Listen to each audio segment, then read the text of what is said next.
Good afternoon, everyone. Welcome back to our session. I hope you all had a good lunch and a short break, and we are all refreshed for this afternoon session, okay? Our second session mainly focused on the development of 5G technology courses. Nowadays, 5G is not only about faster communication, it is also connected with many new applications, such as smart cities, industrial internet, intelligent manufacturing, and smart transportation. And for our TVET institutions, this also raises a very important question: how we can design courses that help students understand the new technologies and apply them in real work scenarios. So our speaker today is Dr. Zhuyin from Shenzhen Polytechnic University. And she is the lecturer at the School of Electronic and Communication Engineering. She received her PhD in Electric and Electronic Engineering for RMIT University in Australia. And Dr. Li is also a certified Huawei's HCIA 5G professional with both academic and industry-related experience in the field of communication technology. And in today's session, Dr. Li will share SZPU'S practices in developing the course, the 5G network deployment and operations with a focus on curriculum design, practical training, and industry connection. Now may I invite Dr. Zhuyin to deliver this presentation. Let's join us and welcoming. Thank you. Thank you, my colleague Zhuyin, for your introduction. Good afternoon, everyone. My name is Zhuyin Li. And first of all, before everything, I would like to give a big and sincere thank you to UTHM, for the warmly and considerable welcoming to our team.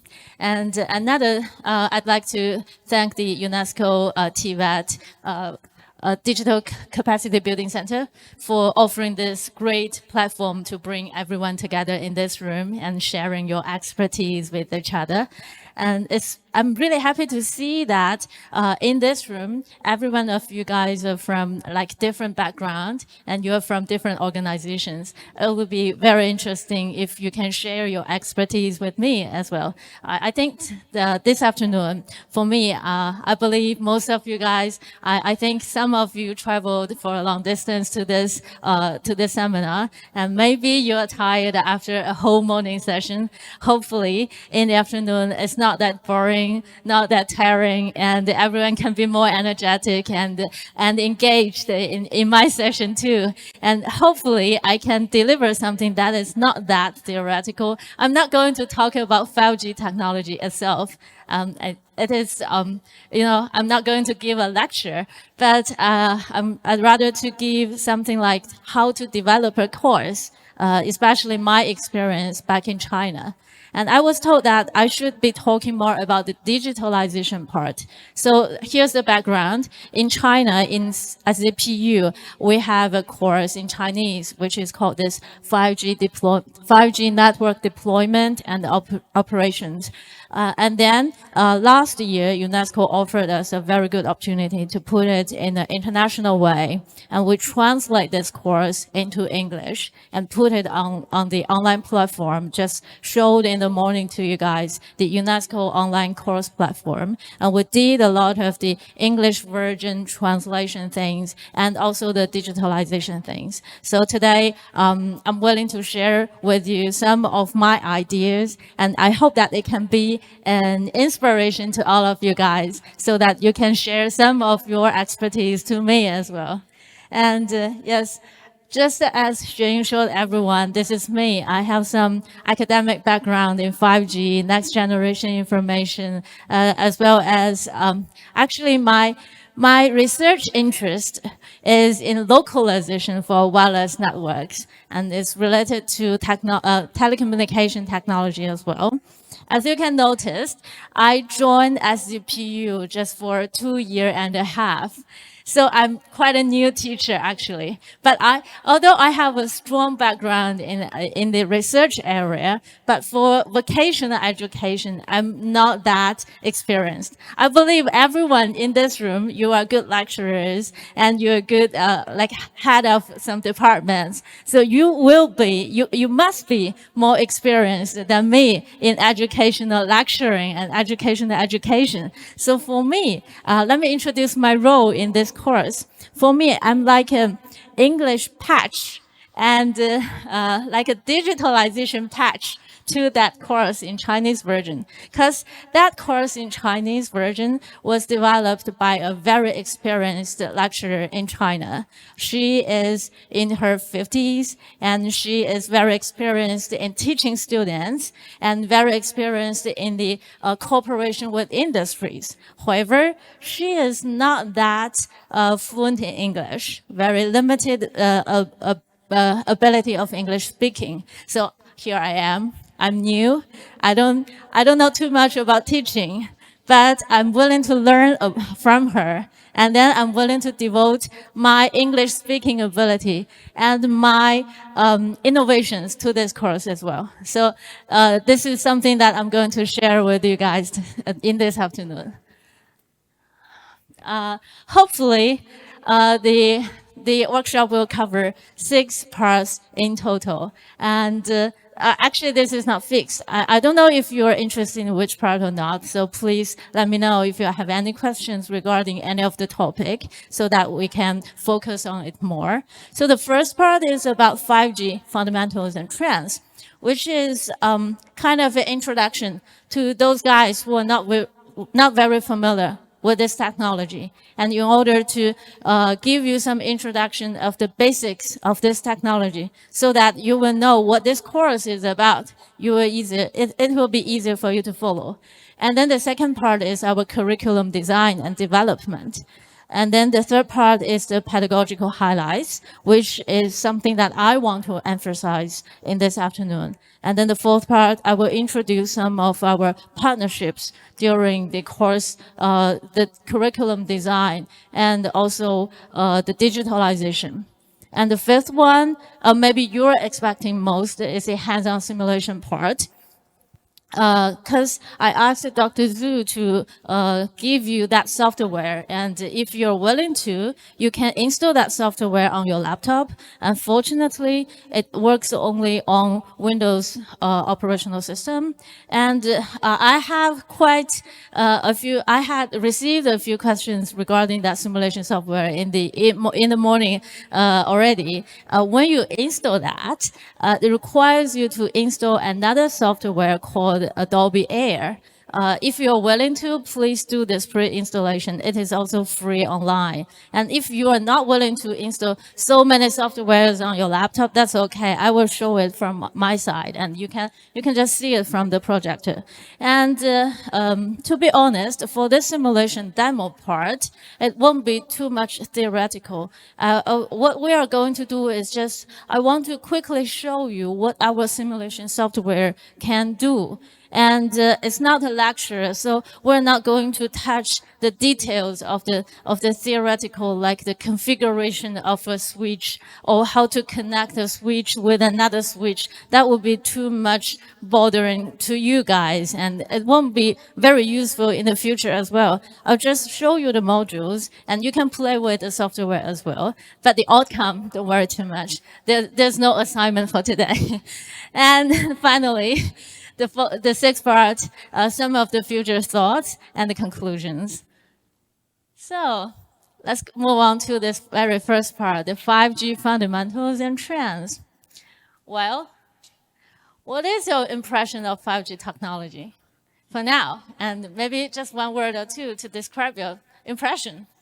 Some ideas? Maybe in Malaysia or in other countries, if you travel abroad, what is your impression, please? Faster? Yes, fast. That is one of the key features that we're expecting because we're customers, right? We pay for our broadband and for our like the mobile data, right? And what are you expecting from those operators? Apart from fast service, yes, smarter service, right? Security, yes, personal security. Accuracy, how to deliver the content accurately to your end, right? Okay, this is the very first question actually in my course that I will ask my students at the very beginning of my course. So according to the answers given by my students, I made this word cloud, which is generated by AI. It's quite easy to access now. So here are so many different words that can describe 5G technology today. And what I want to emphasize today is like three, which is the key feature of 5G from my point of view. And the first one is fast. Well, fast means beyond speed. 5G should provide a seamless experience. You see, I'm using a mobile phone and I'm walking around. I'm traveling on a fast-speed train and also on an airplane to another place. So it should be seamless, right? And then the second word is massive. It is the gateway to hyperconnectivity, which means that the IoT connectivity, Internet of Things, 5G should be able to connect trillions, millions of billions of sensors in one network so that it can support this, like the smart cities and smart manufacturing as well. And finally, smart. Smart means that 5G is powering a smarter lifestyle, just as mentioned that lady mentioned, a smarter service, which is the smart part that we expect. So wrap it up in a more technical way, because I am an expert in 5G technology. So from our daily life to a technical way, I think there are three words that can describe 5G better. First one is speed, fast and seamless. And then it should be responsiveness. It should be reliable and no latency. And then finally, the scale, the massive device connectivity should be done in 5G network. So it comes to the key features of 5G. Usually, we categorize it into three scenarios that 5G are capable of. The first one is this enhanced mobile broadband, EMBB. It talks about the bandwidth that 5G can offer. And in a more understandable way, the speed. It's like that if you have a wider road, a broader road, the cars can travel faster, right? And it offers like high resolution videos to you, like the data streaming from Netflix, and it's more and more clear in nowadays. And also the VR, AR, and XR, like these applications in the videos and also in the gaming area as well. And then the second part, it is the massive machine type communication, the MMTC, which is connected to like smart home, wearable device, traffic control, and so on. Because if you notice, there are so many devices are connecting to the internet now. You have your mobile phone, your iPad, your laptop, and maybe your smartwatch, your sports band. This is a home, like a home scenario. And for a factory or for some other massive connectivity scenario for a country, for example, they have sensors controlling like the temperature, the humidity, and the sensors for security check, and also different sensors to master the, like monitoring the quality of the manufacturer. And then in order to make sure that every device can get a service, and if there are so many devices, maybe the network is too congested to give a space to another, right? So in order to make sure that every device can get connectivity, 5G should offer this thing to the audience, to the customers, which is MMTC. And the last one is called URLLC.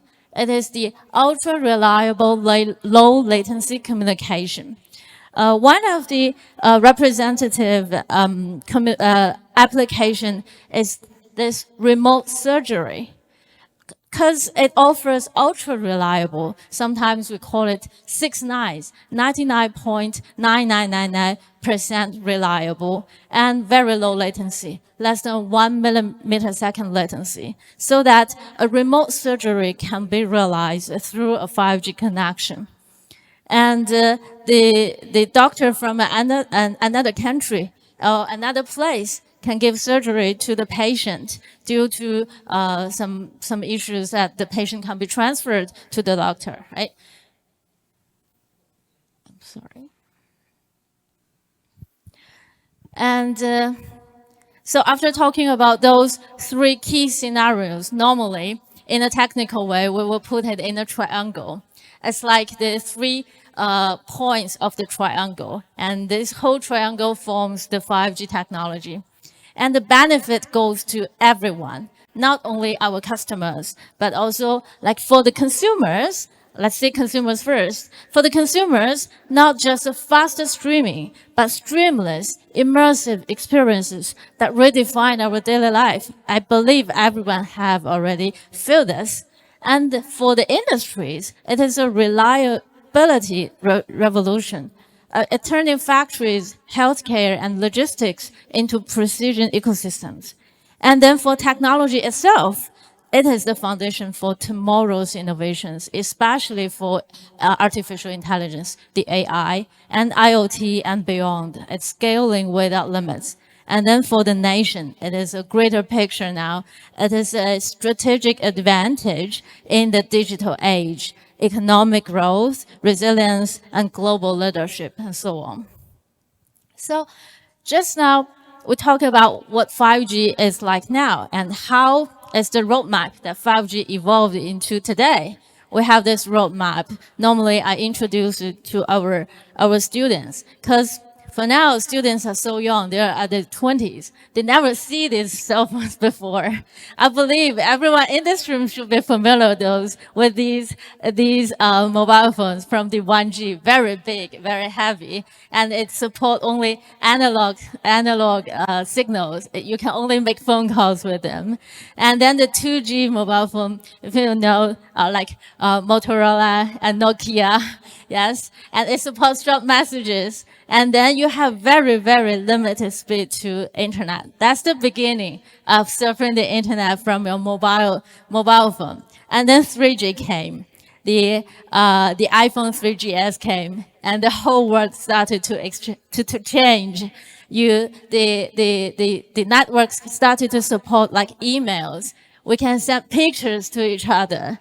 And then our lifestyle started to change. I believe everyone can never survive without network now. You need to check your social media maybe every hour, something, and check your email for your work. And you need to talk to your families through video calls, maybe sometime, right? Then it comes to 4G. That's what we're talking about. It's the broadband media part. We have so many applications that support our, like the high-tech lifestyle. And then Netflix came, and then like the YouTube came, and we have so much like internet influencers online now. So that's so different from maybe 10 or 20 years ago. So finally it comes to 5G.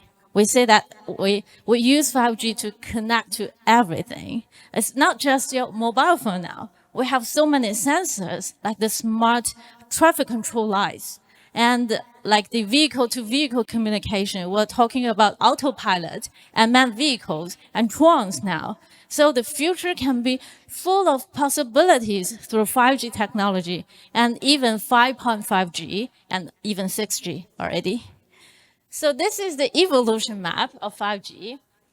And let's wrap up about how much improvement from 4G to 5G. This is quite in the technical data. So from 4G to 5G, we have this map here.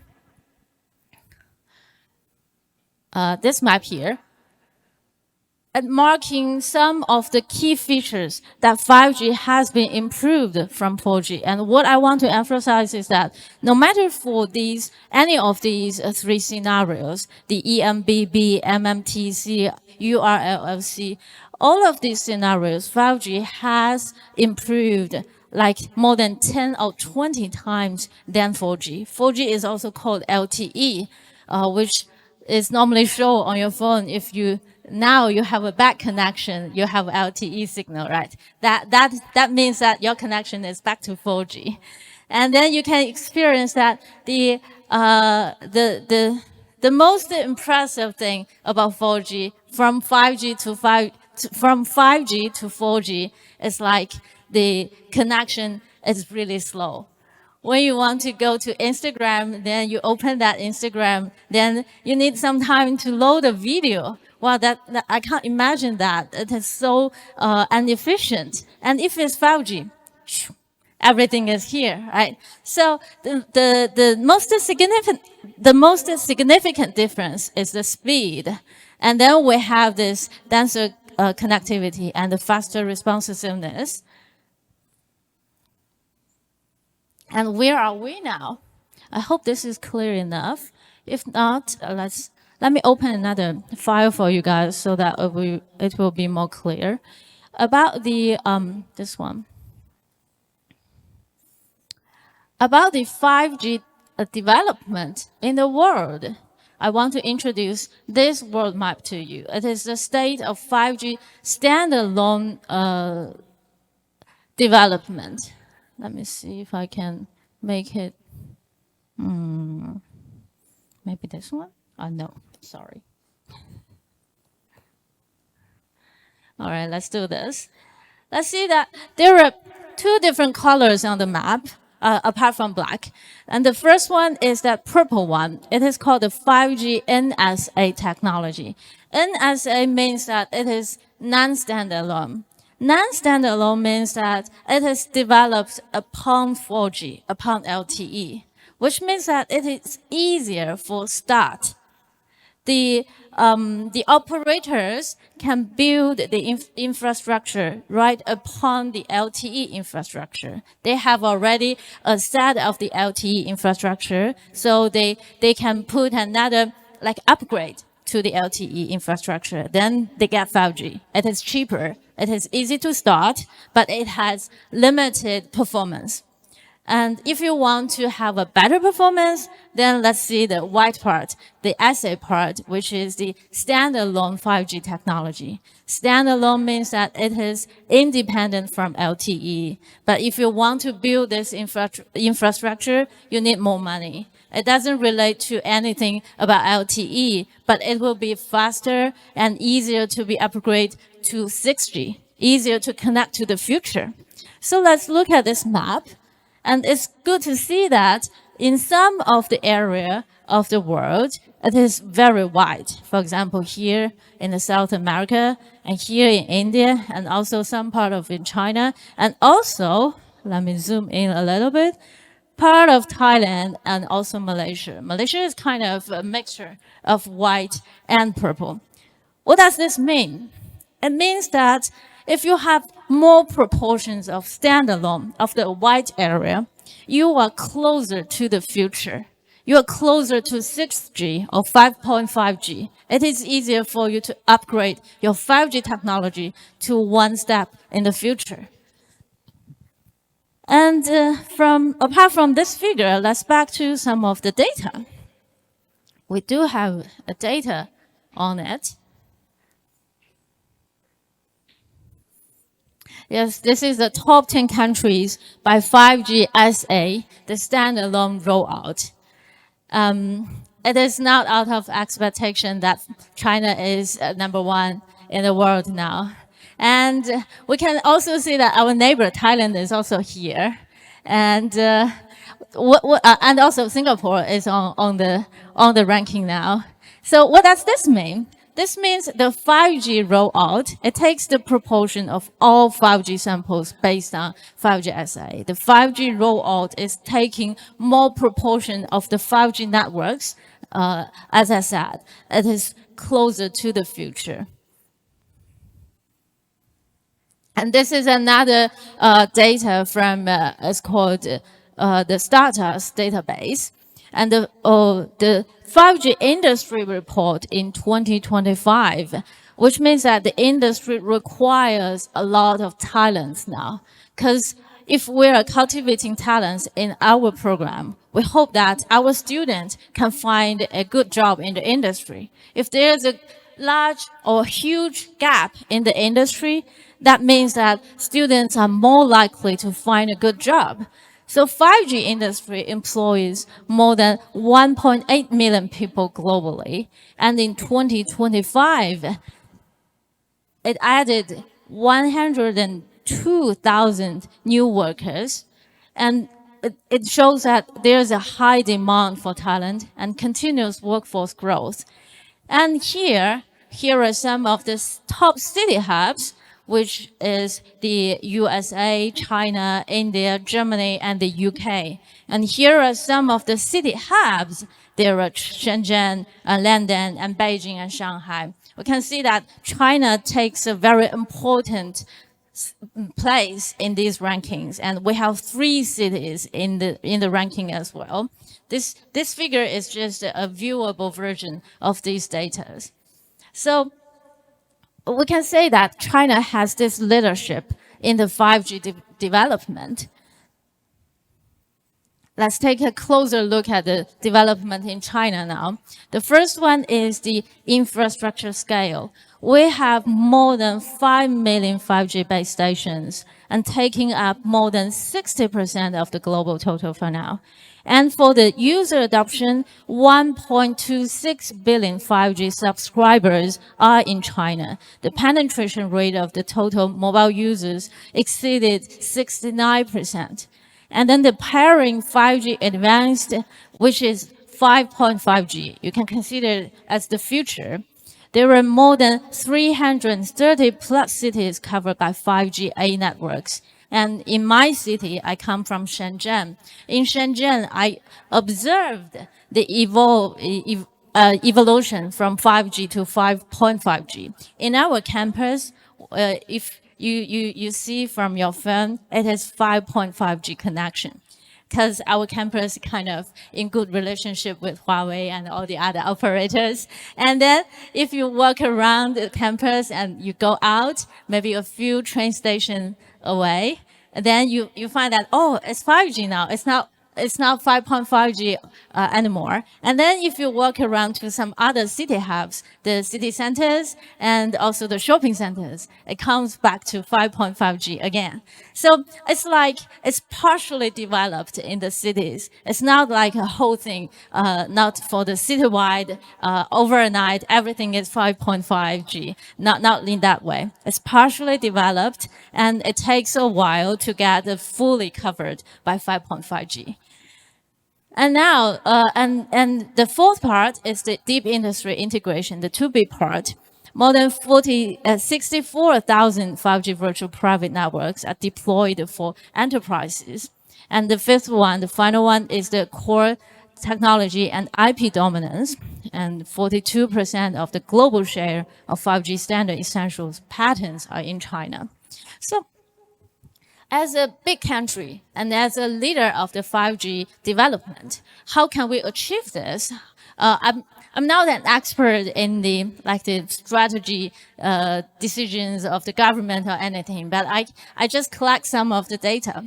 This is an outcome of the national policies all the way from the national level to the district level. This is something that I want to introduce to you guys. Maybe in Malaysia, there are also some of the high-tech or the next generation information technologies should be draw attention to.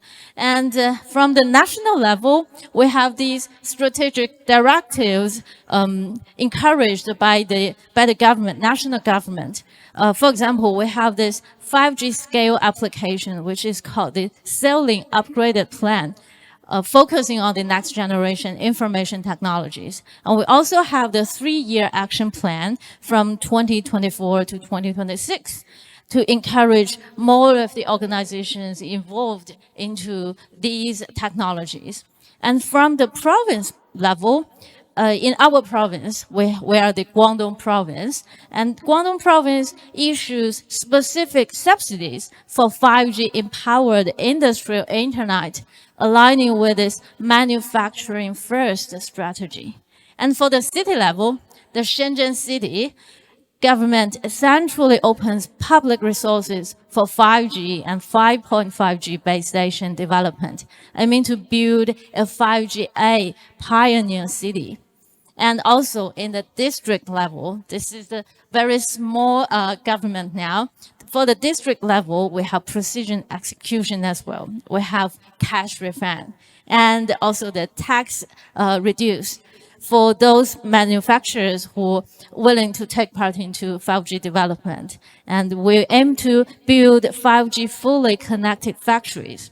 Because in Shenzhen, it is very advanced. I have been visited to a few manufacturers due to this school and the industry cooperation. And some of the factories are called the blackout factory. They don't need any lights on during the manufacturing because there's no human inside.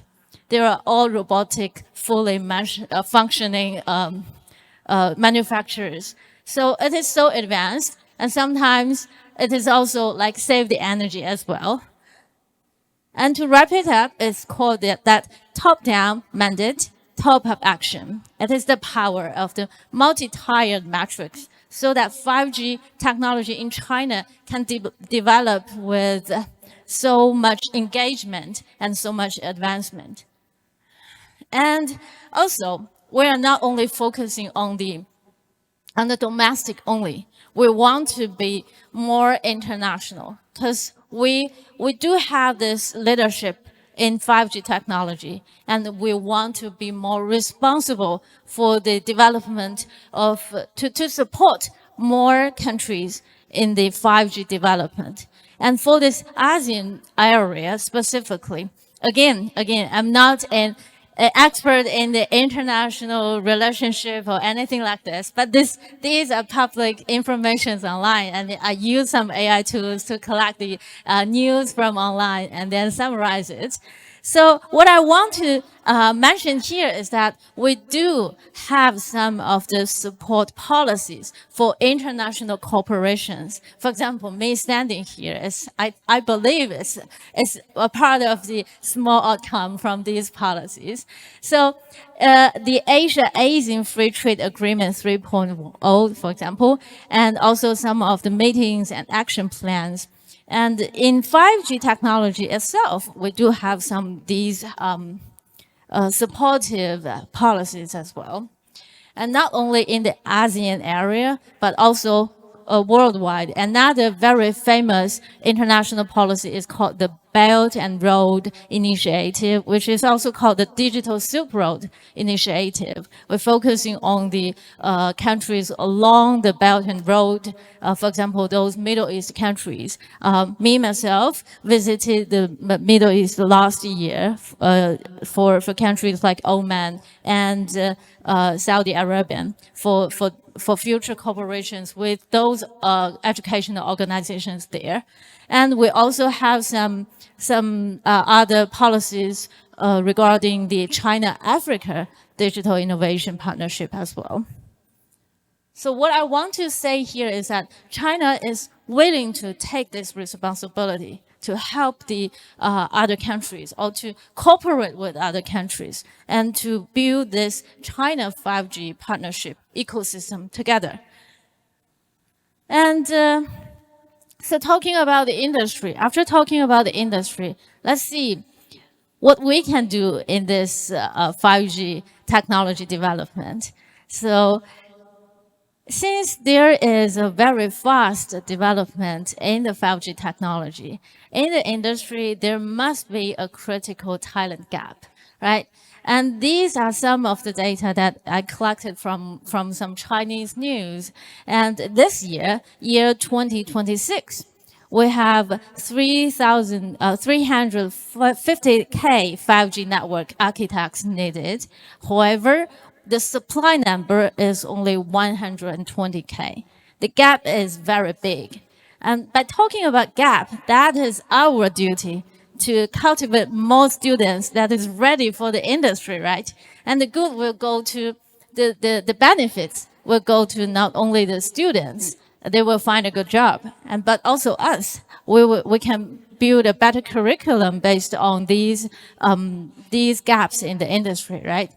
And so the supply meets only 32% of the demand of 5G plus smart city roles, and 68% of enterprises report critical delays due to talent gaps.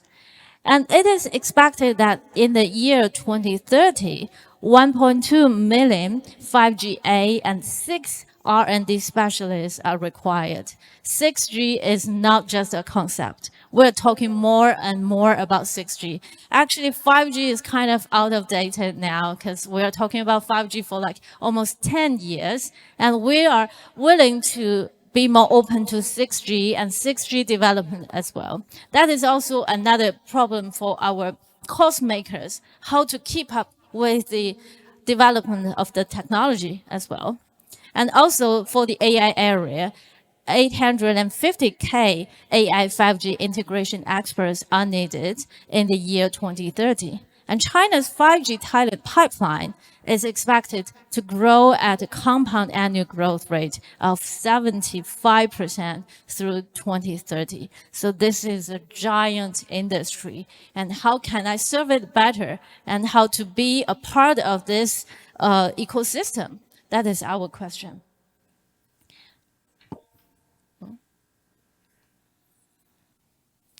So how can we serve it better? That's our curriculum design and development. I will be introducing a little bit of the curriculum for now. And the whole curriculum is based on the industry needs. For an educational organization, we are not serving the industry. We need to cultivate students and help students better prepared for the industry needs. And here is a map, which we need to turn the clock backwards a little bit, because remember I said that my role is like an English patch to the course. So the course was just made at the birthday of the 5G technology in China. So let's talk about that. Back in the days, in 2019, it was the birthday of the commercial licensing of 5G technology in China. It's already 7 years ago. And then at that time, there was a very big gap in the talent in the industry. Most of the talents are needed in the infrastructure development because 5G was just born. We need more of the workers and technicians for building the infrastructure, like the base stations and also the equipment rooms and the connections of the network and so on. So in 3 years later, in the year 2021, our course, which is called 5G Network Deployment and Operations, was launched. And our strategic DNA is the employment-oriented excellence, which is always our goal, that our course should not only be theoretical. All right, 5G is a very big topic, and what should we deliver to our students? And the guideline of our course is to make it employment oriented so that students can find a better job after the program.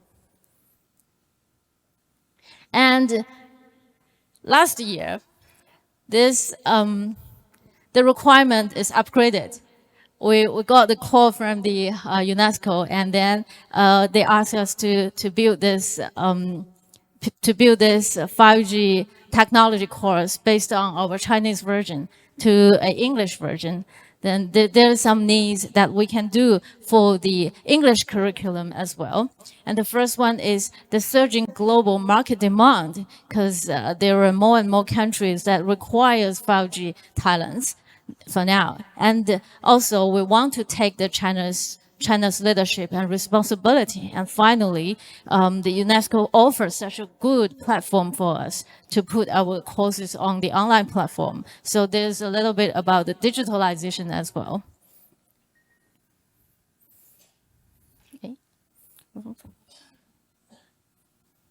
And after talking about the background, it finally comes to the course itself. Before we do a course, we need to know our students, right? Who we are talking to, who we are teaching. So this is our students' profile. we are in a vocational education area. So our students are like students for a diploma students. And so they are practice driven. They excel in hands-on scenario-based tasks and prefer learning by doing, but not so much interested in theoretical lectures. And they are digital natives, like they are very young, they are in their 20s. So they are highly adaptable to new software and techs. But due to these like new era features, they have very short focus on the course content. You can never keep them for like 20 minutes or 30 minutes focusing on the theoretical lecture. It is so difficult thanks to TikTok and Instagram and all of the all of the short videos. Okay, so students are easy to get lost if you keep talking like me now, keep talking on theoretical things. And so that we need to find a way that our students to just make some operations during the lecture. And this is what we analyze on our students. And then our campus is located in Shenzhen. Shenzhen has so much advantage over the whole country, over the other cities in the nation. So Shenzhen has this regional advantage as well. First of all, the innovation immersion. Shenzhen is located in China's Silicon Valley. It's surrounded by global 5G giants and other high-tech giants. I believe some of you guys had a chance to visit China and Shenzhen through the UNESCO tunnel last year and 2 years ago. And you might have visited quite a few of the campus of our university. And actually, across the street of our campus, it is DJI, the head of the drone industry, DJI. And Huawei is not very far away as well. And Huawei had a very deep and stable relationship with my faculty as well. And also some of the, like we mentioned in the morning, BYD, it is also, the headquarters is also located in Shenzhen. So we have such advantage in Shenzhen, and we have this direct industry access as well. The students are easier to pay a visit to those factories and manufacturing things. And also those teachers or technicians from the industry will be easier to visit our university as well, to train the teachers and also to give lectures to students. And for the course content itself, we have these two areas to shape. The first one is the technical scope, which as I said, 5G technology is quite a big topic. So we need to tailor the content into something that can really help students to prepare for the industry needs. Remember, I just mentioned we carefully analyze the talent gap in the industry before we design this course. So in my course, we heavily focus on this RAN part, the radio access network part. For those who don't have this background, the access part is from your mobile phone, the end user to the base station. This part, it is close to customers, and it involves less of the academia or research theoretical points, and it will be more like the application development. And then we do this moderate coverage of the core network. The core network is like the heart of the 5G network. And normally in a city or in a province, there's only 1 or 2 hubs for the core network. So for those positions in the network, in the industry, they prefer like students with a degree or even master's degree or doctorate degree. So maybe that's not very suitable for our education to do that. So we moderate that part and minimize the transport network part, the same reason. And the second part is to introduce more practice-driven approach into our curriculum. We are aligning with the learning by doing preference of our students. And later I will introduce that software to you guys, which is actually being used in our course, and so that students will have a very direct hands-on simulation or section on our course. So the course, and when you design a course, you need to also make it in line with the curriculum of the whole program, right? Just as I mentioned, we are aiming to deliver this course to second-year students. And then they have already had some of the courses in the programming, right? In our program, in the telecommunication program. So what they have had is like some of the public fundamental courses, including mathematics and also like English and and some other things. And then the networking fundamentals. Networking fundamental means that they know what is telecommunication. They know what is this engineering is like, but they know nothing about 5G, nothing detailed in the professionals of 5G. That's the background of the learning part, the course part. And we also have the follow-up curriculum. For our program, we have a 3-year program. So for the second-year student, it's like in the middle. We have a previous course, and then we have follow-up curriculum as well. One of the follow-up curriculum is the network planning and optimization.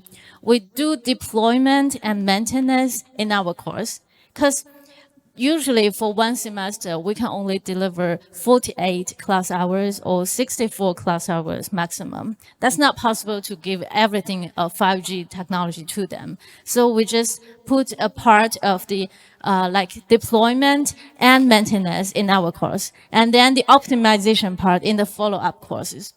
And in the third year, they will also need to do the internship. Our course and this follow-up optimization course will very well prepare the students for their internship, because they are exposed to some of the, like the simulations or the practical facilities of the operators as well. So it will be easier or more competitive for them to find an internship in the internship market. And we can just summarize it as this integration of learning and then practice and then finally employment. So talking about the internet expansion, because this is something that we need to do. Like, we don't want to only focus on the domestic part. We want to be more international. And the first thing is this UNESCO network integration. Just as shown in the morning to you guys, this is another, this is the same website, but with a different like front page. I just made a screenshot. This UNESCO network platform offered, like actually it offers free courses to all of the registers, and the course just covered different faculties, like the automotive faculty and my faculty, electronics and telecommunications engineering, and also some of the fundamentals of artificial intelligence, and also even I think maybe art and design, something like that. If you're interested, please feel free to ask for the link and have a look. It is all free. Maybe you don't need to learn anything learn the content from it, but maybe you can have a look of the course design, like the curriculum, how to, like the arrangement of the course. Maybe it can be an inspiration as well.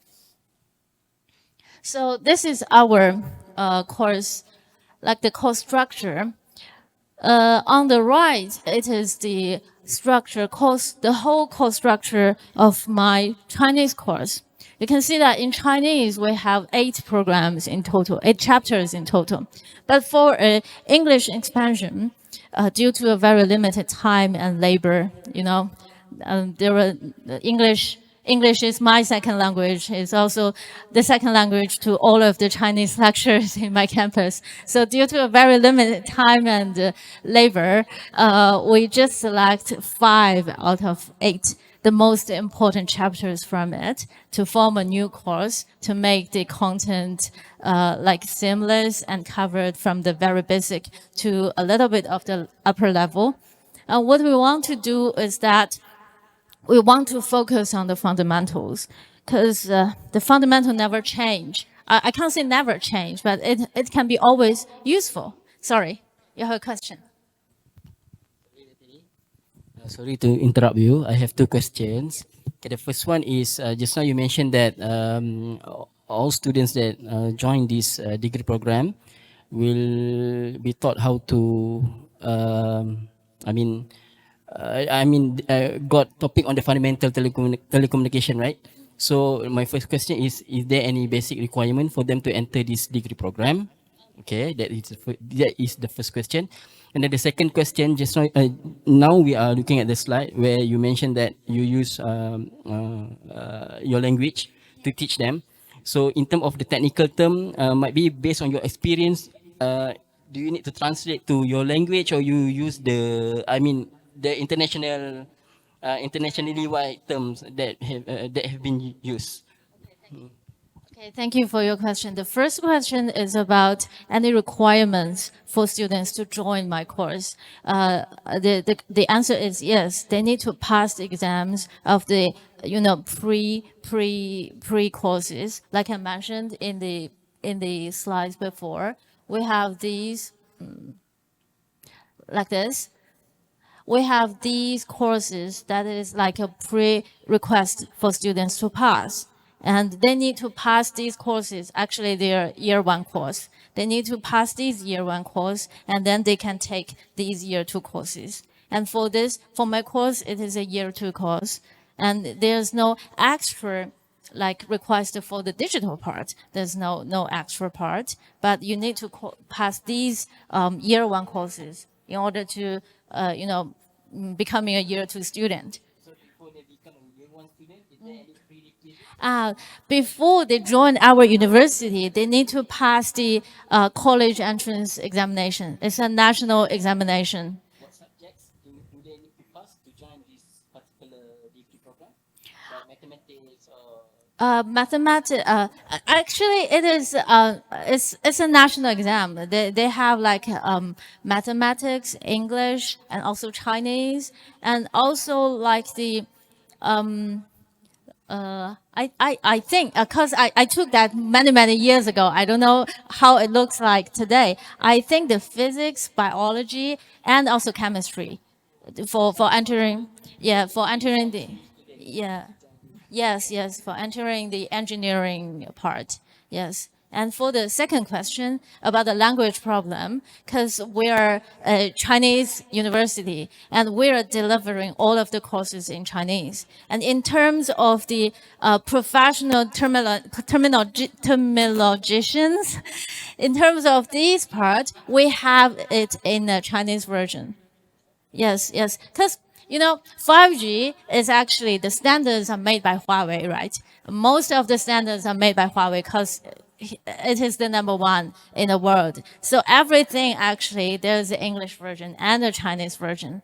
So that's why the leadership is important for the technologies, because we can speak loud in the international stage, because most of the standards and the courses and also the training materials, everything is in Chinese. Yes. No worries. Thank you for the question. So let's move on. We are here. Hey, sorry.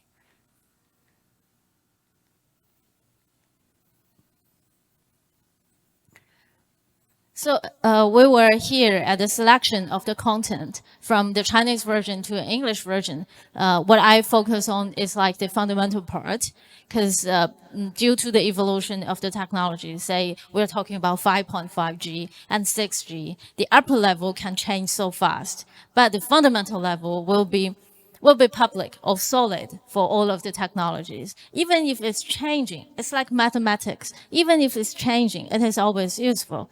That's why I took just the fundamental part from the Chinese version. And then we did an upgrade of the content, because the Chinese version was introduced like 4 years ago, 5 years ago. The technology has developing so fast. It has developed. And last year, this is an example. We made quite a few upgrades based on the technology development. On this slide here, it is the standard development. As you can see on the left, this is the Chinese version. Maybe you can't read Chinese, but you can see that on the very right, it is only R17. That R17 means release 17 for 5G technology. It is the standards for 5G technology. And last year, we made the upgrade for this release 18. Actually, it is release 19 now, and it's freeze already. What I want to mention here is that we want to make our course keep a close pace with the technology development. We don't want to be out of dated. We don't want to talk about maybe a technology 5 or 10 years ago and then deliver it to students. Students can learn that, but gain very few knowledge from it and not that competitive after graduation, right? And another challenge is here from Chinese version to English version. We actually, it is easier for now because AI came onto the stage, and you can ask for help from some of the AI modules, but it's not always working. Sometimes it's okay, but sometimes, especially for those professional terminologies, that they can be terrible. And sometimes they can imagine something that is never be in the technology. It's never a part of the technology, something like a fake technology. So you need to be very careful about those AI outcomes. So we use like a combination of AI and like human translation to make sure that all of the content, we should be responsible for the content, right? So make sure all of the content is accurate. And for this course structure, we can summarize it like we analyze the industry positions first, the employment gap first, and then transform it into some kind of skill maps. What kind of skills does these students need for getting a job? And then from these skill maps, we can do this course design and do this like theoretical knowledge design and then the practical tasks design. And this is the final course structure for this course. We have 5 chapters in total and 30 sections in total. Actually, this is available on the UNESCO online platform as well. So if you're interested, you can feel free to check. And we have those macro videos as well. And I don't want to go to too much detail of the technology part. I just want to show you that this is a complete course. So to summarize this chapter, I want to emphasize that we have this strategic positioning and origin for the course. The course is employment oriented, and I believe every lecturer and maybe the one who is involved in the vocational education should be carefully design the curriculum to help students better prepared for the industry positions other than like theoretical knowledge only, right? And the course stands at the core hub, the second year of a 3-year program, which is like a bridge from the fundamental to the professionals. And then we have this learner-centric scope. It is tailored for our vocational students, and we know the features of them, the characteristics of them, and then we have introduced this practice over theory thing to them. All right, the pedagogical highlights. This is something that I want to introduce more because for our university, I'm so proud to say that quite successful in China in the vocational education area. So what I want to share is kind of a structure of how we do these pedagogical things. And the first, in this chapter, I'd like to share for 3 parts. The first part is called the 4C alignment. It's kind of framework that you can design your course carefully with. And then some of the theory practice coherence and the virtual physical integration. And finally, the AI-driven delivery part. For this 4C alignment, actually, Dr. Song in the morning just mentioned a little bit. She mentioned some of the competitions that her student took part in, like the Formula race car competition. And in our area, in the electronics and telecommunication area, we do have some competitions too. And it's it's a part of this 4C alignment. For the whole part of this 4C alignment, well, this English name is actually made by myself. We don't talk too much in English about this thing. I know that some of you guys speak Chinese and some of you guys talk to me in Chinese. In Chinese, it's called 港课赛证. It is career, curriculum, competition, and certification. So it's like wrap up these four parts together into one curriculum design. So for the career part, like I mentioned, it's like the employment analysis. What kind of talent the industry need? And then we design this curriculum based on these employment requirements. And during the study of the students, we encourage them to take part in these competitions. Like in the morning, the Formula race car competition. And in our area, Huawei has this ICT competition, the Information Communication Technology competition held worldwide. It's not just a national-wide thing. It's a global competition. And in the national level, we also have lots of different competitions. Students won these competitions can have a good score in the corresponding course, of course. And the teachers who instructed these students will also have some recognition from the department as well. And finally, the certification part. For example, in China, Huawei lead this ecosystem for the whole communication technology. And if you get a certification from Huawei, which means that you are a qualified learner or qualified technician for the ecosystem, you are very well prepared for the job position, and you don't need to get extra training in the industry if you hold this certification already. So during our program, we will try to embed some of the certification knowledge into our curriculum, into our course, so that students will find it easier to pass these certifications during our program in the university. So in total, we call it this 4C alignment. And for the career part, like I mentioned, in 2019, there was a huge gap in the 5G technology fundamental development.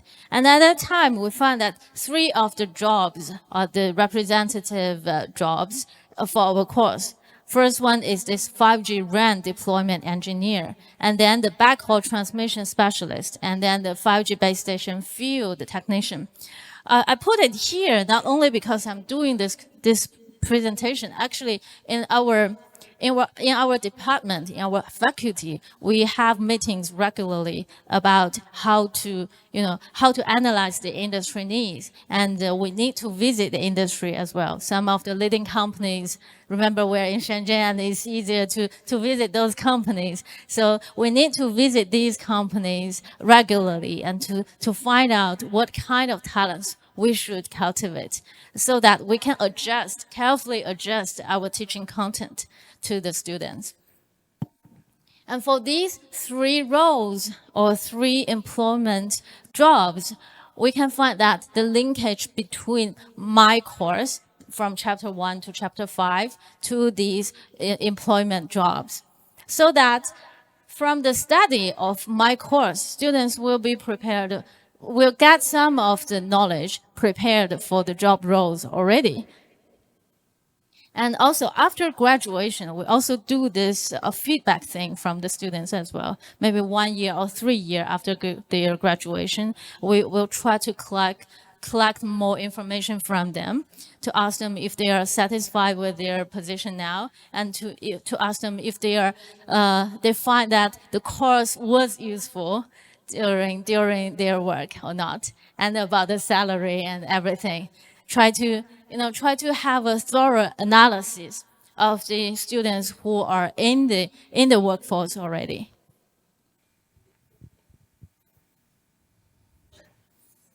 And this is the second part. It is the competition part. The benefits of competition can be listed as here. For example, the motivation. It transforms passive setting into active, goal-driven problem solving under pressure as well. Competition always press for the students, and they try to learn as much as possible in a very short limited of time. And then it offers earlier exposure to the industry. Students strain on real-world industry equipment and adapt to the latest datacom standards as well. For those questions in the competitions, students will have a practical understanding of the real industry problems. And then the most important thing is the job opportunities. The signal transmission, modulation, and fundamental telecommunication theories can be transformed into these abilities and then help the students to find a better job. And here listed some of the, on the table below, listed some of the famous or important competitions that students in my faculty will usually take part in. The most famous one should be that Huawei ICT competition. Just now, we just won the final round of the global competition. Actually, this competition has so many tracks, like the AI track, the 5G track, and different tracks for different students to get involved into the competition. And for my course, it is more important for this competition. It's called the vocational skills context. And actually, this competition also uses a simulation software to test the students' abilities. And the simulation used, the software used in this competition is very much similar to that one I used in my course, similar to the one that I showed you later. I will show you later. So that during the delivery of the course, it is kind of a selection of the students as well. Normally, every year, I will give this course to almost 200 students. And from these 200 students, I will select 4 from them to form up a team for this competition. And they will be trained for like a winter holiday, during the winter holiday time, and then well prepared for the competition.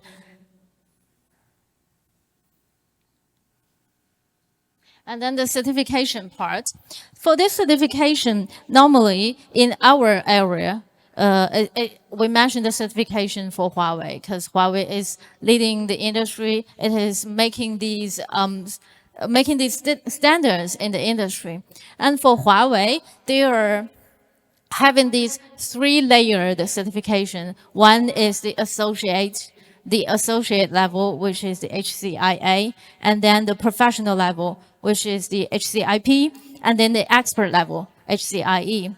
And the benefit of this certification, just like I mentioned, if you got this certification, you're like got a qualification or the passport to the industry already. And for my course, the course of 5G deployment and maintenance, in the certification realm, Huawei offers a series of 5G certification as well. The figure on the right shows some of it.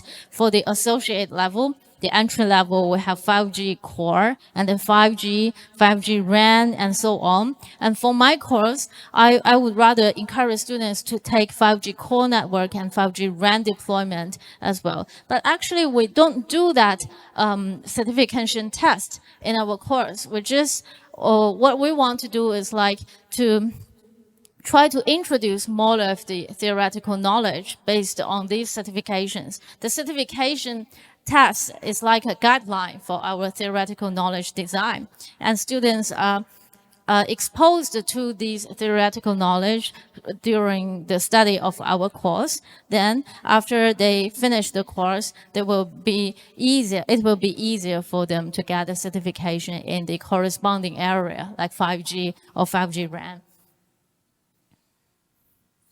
And for the whole faculty, not only in my program, for the whole faculty, due to this carefully curriculum design in close relationship with the certification, 100% of the student can get a HCIA certification after graduate, before they graduate from our university. And 20 to 30% can pass this HCIP, the professional level, and then best of the best will pass HCIE. The total number for HCIE obtainers reached 440 something. This is a very tremendous number worldwide, because in some of the areas like African and the less developed areas, there are hardly 1 or 2 HCIE certifications in their area. So for this number, ranks the first worldwide of all of the organizations in the world. That is a very difficult certification as well. And students will be more competitive during after they got the certification and when they want to find a job. And also from the university side, from the faculty side, we also offer a scholarship for those students who can pass HCIE, and the total scholarship can reach up to $2,000 something.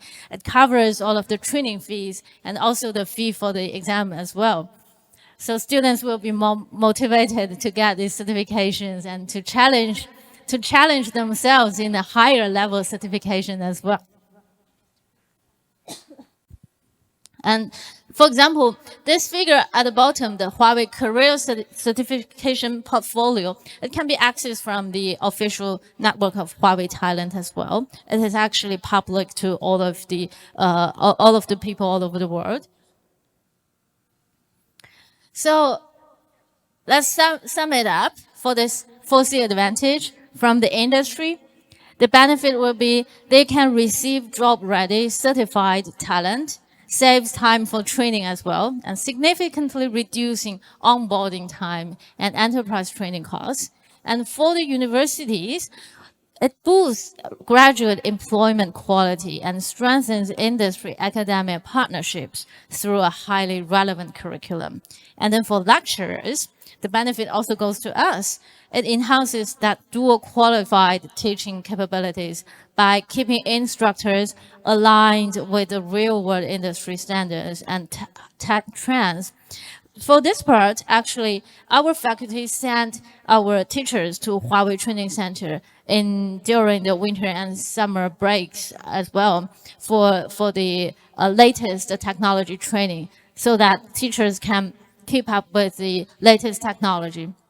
What I want to mention is that our vice dean of the faculty, Professor He, just received the certification of HCIE in the AI, the artificial intelligence track last year, when this track was just released to public. So we are quite quick and we are quite step up with the technology.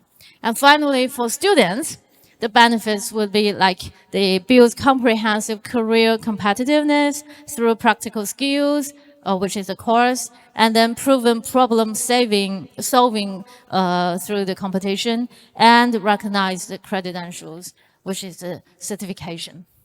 And let's do a little bit discussion because I've talked a lot and maybe some of you guys are tired. Let's do a little bit of the discussion because Dr. So actually had another like group discussion that didn't finish in the morning. So let's continue that.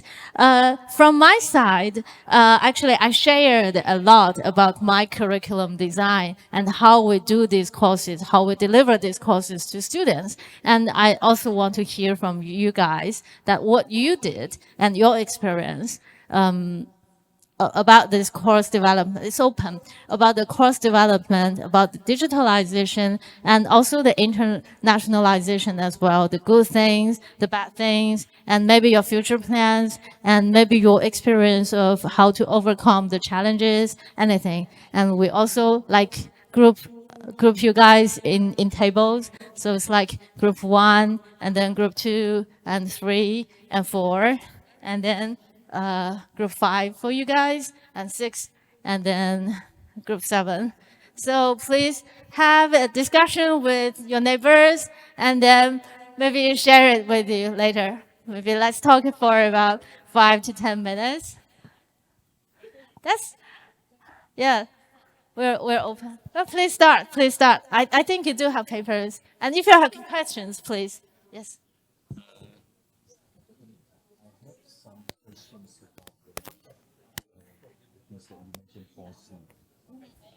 Actually, we also have very similar cost development tools on that.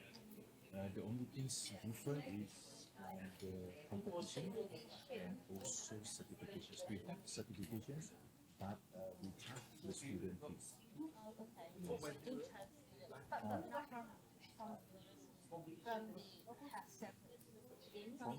Oh, test center. So means student have to pay their.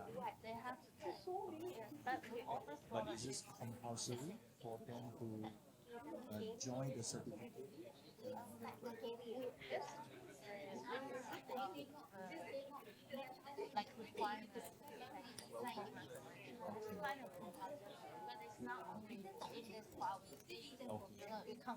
So they can choose which certifications they want to join.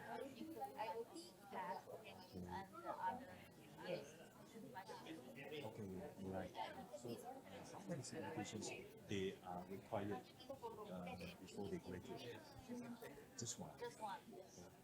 But it's by their own cost. By their own cost, right?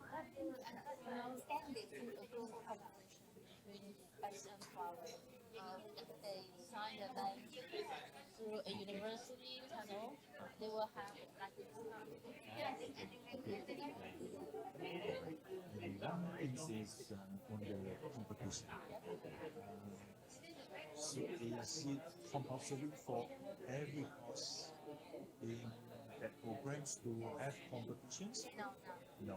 Okay, just in your course you have those competitions for one.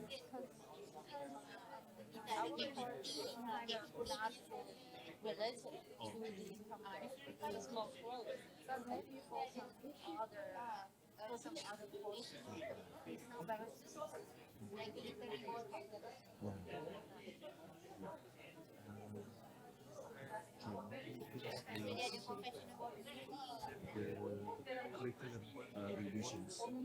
Revisions, you have to frequently visit the industry to check whether the curriculum is still relevant. How frequent? Yes.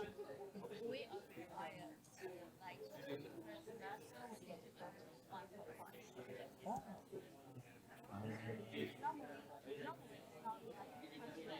Okay. It's the program. Okay.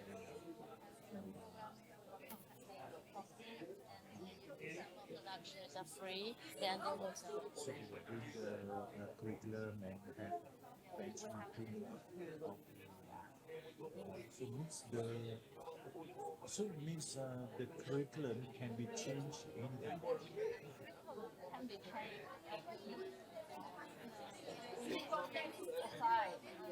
Okay, there is a process to review the curriculum.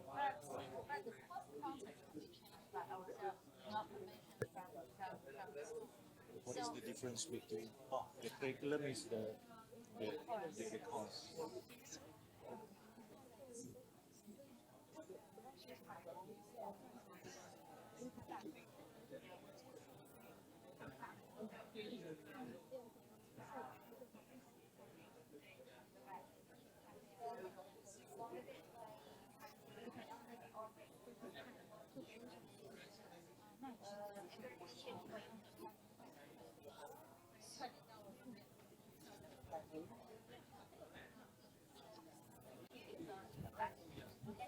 And the difference is like the curriculum is like the course names and Yes. Okay. which year the Means course the syllabus you can and the change. syllabus we cannot change the documentation from the university. But The curriculum you can change. The syllabus change. yes, exactly. The syllabus, how much you can change, or you can change 100%, or because in Malaysia we have 30% maximum. Yeah, we cannot change much. I think on my side, as long as it is within the framework of the course, Okay. for example, it's still have to have and it's still autonomy to the brand type of information, then it's still respect. Okay. But in terms of the assessment, if I, What I about assessment? Lecturers will design their own assessment, or you have a fixed assessment?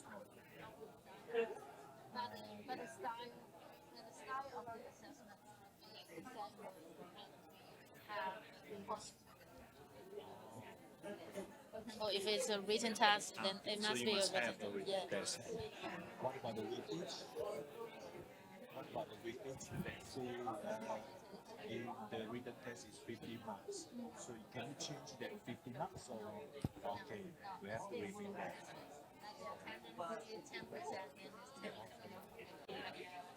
One more thing, since the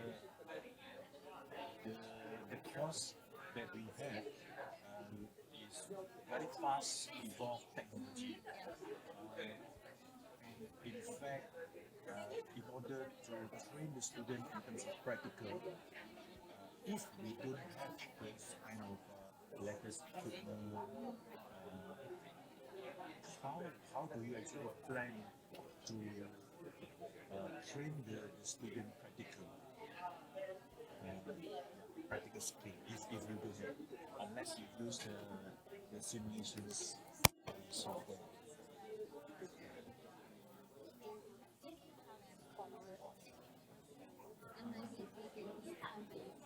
This is the big difference between Malaysia and China, because China has very good language definitions. In Malaysia, we have very limited access to the industry. In fact, if we go to the industry, they're not really eager to expose and collaborate with industry. Special branch. It's kind of it's not that the branch that is making money. It's just for the future for Okay. students. Huawei talent, Yes, public health. we have our university have this MOU, this MOU, the memorandum of I think they offer those certifications for the student. So because actually I'm also in the same field, but I'm more to wave communications, but more to supply radar. So, but on 5G, yes, more or less. But I will study more to attenuations. Let's say rate attenuations when we have high frequency. Oh, really? For 5G, as far as I know, in Malaysia we have two frequencies. One low frequency and another one is high frequency. I think about 28 gigahertz and For low frequency, I get about 7 gigahertz. Yeah. So we have very big problems when we are operating at the 28 gigahertz because in Malaysia we always have heavy rain, so the signal will always lost. But as far as I know, 5G base stations is 200 meter the base stations, In the the distance. distance. It's ultra-dense or picocell. In terms of picocell is what is the distance usually? Yeah. Few hundred? Less than that. Oh, Really small, very, very small cells. oh right. And Right. even for like terahertz transmission in the future as well. Okay. I'm not sure for the latest technology. Is 5G is using this free space optic, free space optic around this technology. It's quite some time ago because last time during my PhD, they already have some free space optic, but we are faced. Yes, it's long time ago. But they are facing this the problems when during morning time they have a very small particle. Okay, thank you so much.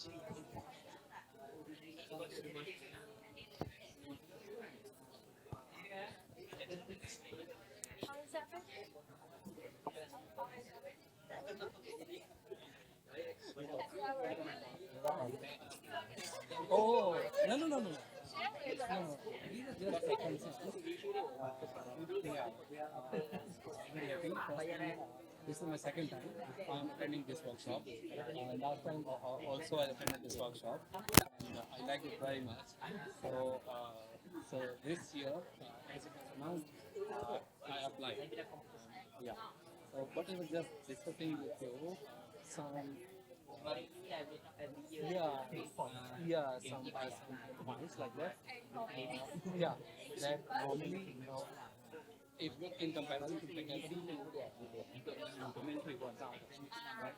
So over there, government invest on their soldiers, on their military, but government don't invest on the faculty. Right? So to me, how I define engineer, to me an engineer is the one who has a company. If he is an engineer, he is a title of engineer, but he don't have a company, then he must not be called an engineer. Okay. Similarly, if he is a faculty member, then he must be having a lab. If without a lab, a faculty member must not be called a faculty member. Means this should be some standard. But sometimes due to many issues, they are not supported. This was my one point. But other than that, sometimes we are teaching different courses. For instance, at time I have to teach image processing. In other semester I have to teach algorithms. Then they are like different domains. And so if we are allowed to be part of some labs, to establish labs, then of this ecosystem like academy, and then laboratories and industry. So you have all these things. Yeah, yeah.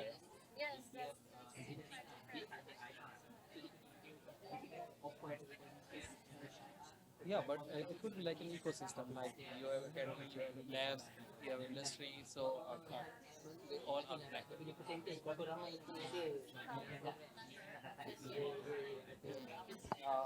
Normally, sometimes I say that you have, as you said, that you are quite new in the faculty, but you have a 3 year experience, for instance, after your post doctorate. But there could be another faculty member who has a 10 year experience, but that is not a 10 year experience, that is really 1 into 10. 10 into 1 year experience, right? So, just wanted to be honest.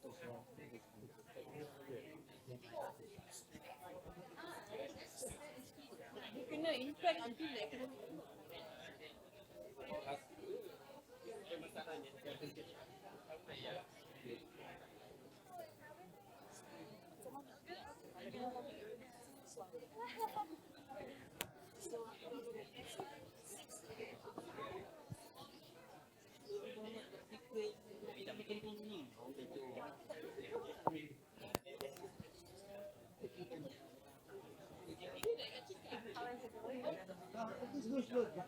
From eBay, I can see that there's a very good response.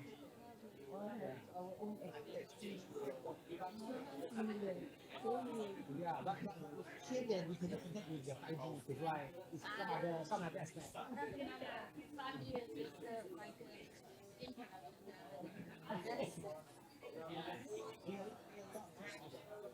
Something with continuously, maybe can share a little bit about this, the TV, okay, this to develop the university in Malaysia to treat their own staff. Even though they are brought up like GD, they donate the energy to the university local for the knowledge transfer.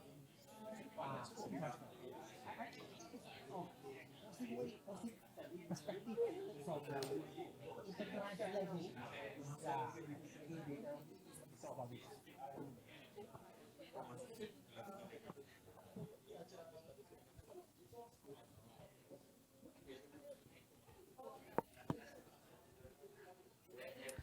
All right, ladies and gentlemen. I can see that we have a very hot discussion in this room now and ready to share with the other tables. So let me grab another microphone for you guys. Hey? Thank you. Thank you. Let me invite this gentleman to you. Okay, everyone, please give this gentleman some time. Okay, dear all my friends, so I'm from table 7, right? Group 7, sorry. So I would like to introduce myself. You can call me Cheng. Okay, so there's many aspects that we can discuss about, but I choose internationalizations and digitalization. Okay, it's quite hard to read, pronounce. Okay, so for the internalizations, okay, maybe in terms of the continuity of the collaboration of networking, okay, maybe among the industry, especially we can witness this through the news or newspaper. Again, from my side, I'm from university. I can see a lot of kinds of MOU, MOA sites among the university, China and Malaysia university. Not only in my service university, but I believe that UTHM, okay, UMP, or many M2 like UMP and all RU university. I can see that there are many MOU, MOA signed. Okay, regardless, there are impact or not or positive output from this MOU, MOA. I think this is a good start. Okay, so I can see that there is internalization. Okay, internalization. Okay, so and then but I would like to talk about about the positive side. We can see that sometimes the MOA signed aim highly, but the competency is lack of competency. So that's why I can see that it becomes not productive. Okay, it becomes kind of, it's just a show. MOU, MOU sign, we have the show, and then signing ceremony. After that, no more response. Okay, so I asked about your output, and you asked about my output. Who we are going to initiate it first? So this maybe this kind of negative side lah. And then, for example, one of it is summer camp as well. We thought that this will be a knowledge transfer. Maybe we visit China, or maybe China visit us, but at last, it's just a sightseeing, 3 trip only, sightseeing. Okay, maybe in Belize, Langkawi, Penang, and then maybe go to Thailand and no more. Okay, we expected that there's kind of knowledge transfer or even the skill transfer, but at last, just like I say, it's just a normal tour only. Okay, which is a bit sad, I think. Okay, and then language barrier. Okay, Mandarin is not a major or the mainstream of language. Okay, in Malaysia, so many staff. Okay, in government sector or the education sector, they might not able to speak good in Mandarin. It's hard to communicate. So it must demotivate the staff. Okay, in when try to try to devote themselves. Okay, or to exercise the MOU and MOA. And then I would like to talk about the digitalization as well. Okay, so after the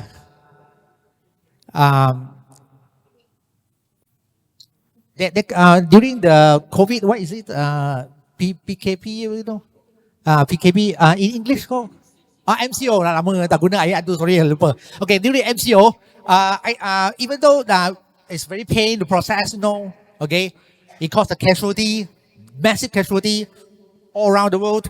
But the dark side always after the dark moment there will be the dawn, is it?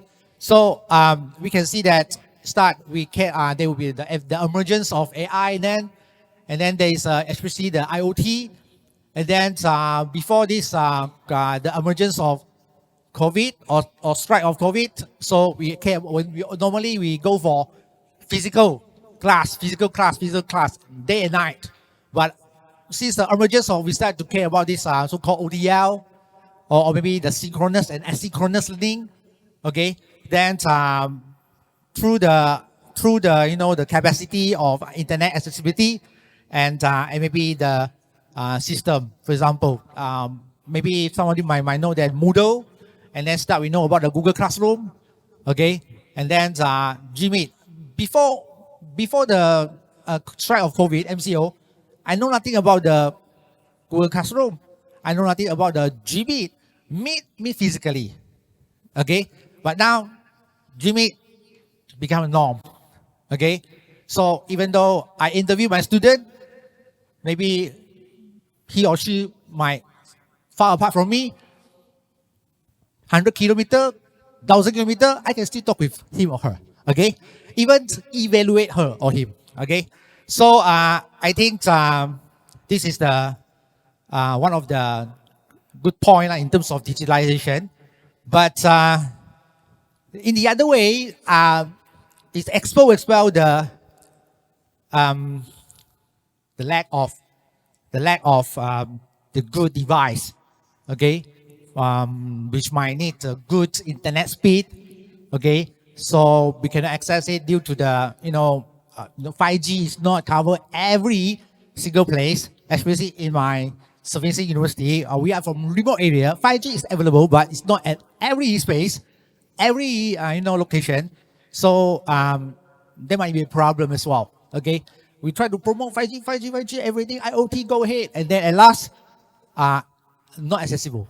Okay, so this is one of the big point that I observed lah. Okay, anyway, thank you very much for me. That's all. Thank you for raising so much of the practical issues, and then maybe we can think about it. And anyone want to make any response to that, or we can move on to the other, idea sharing. So yes, please.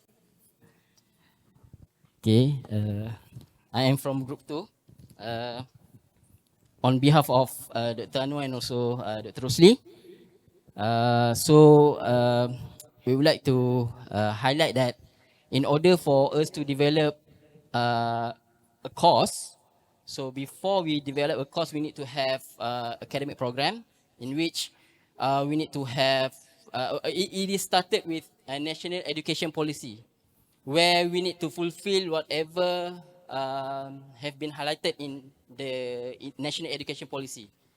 Okay, so that is what we need to follow. And then Malaysian Qualification Framework, MQF. So we need to follow whatever OBE. And the latest one, we have MQF 2.0 related to value-based education. See, look at your face, you already smile. What we need to face in Malaysia. And then sustainable competency. So that is under MQF 2.0, the latest one. Okay. And then after we look into that, we need to follow the program standard and also NEC. So what I mean by NEC is National Education Code, where we need to identify whether we are in social field or science and technology field. Okay, so in today's case, we are under science and technology because TVET, right? Okay, and then we do course development based on. I forgot to mention when I mentioned about standard just now. Either we have we need to fulfill BEM. Board of Engineering Malaysia standard, and then what else? We have MBOT. Okay, so we need to look into that when we develop our course, and then we need to and then we develop our course, and then after we have our course in which we need to have a course outline. That course outline need to follow OBE, outcome based education, where we need to follow 11 learning outcome in that, in MQF.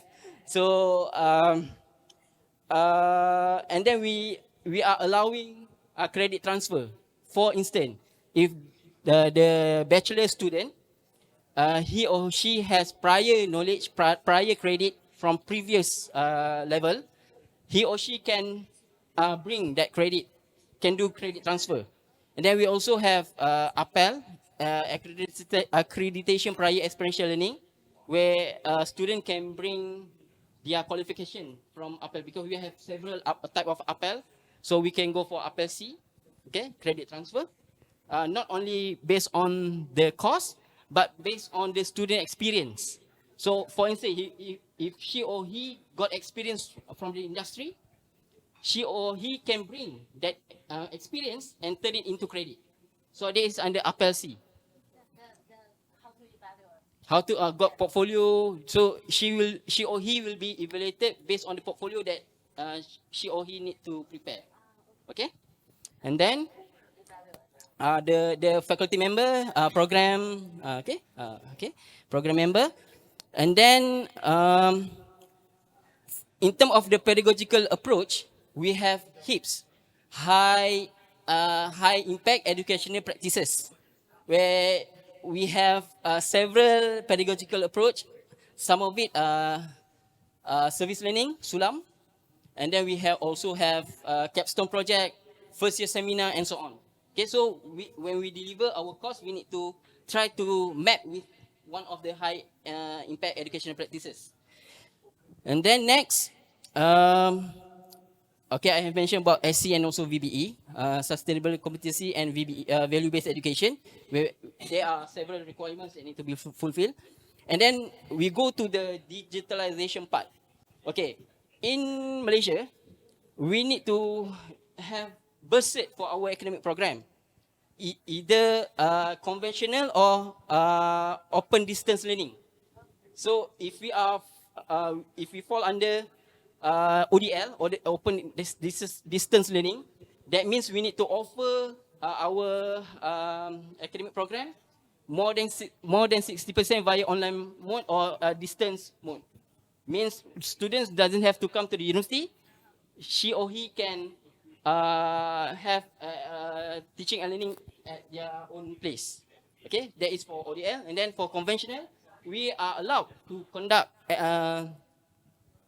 online teaching and learning as well, but less than 60% from the total credit.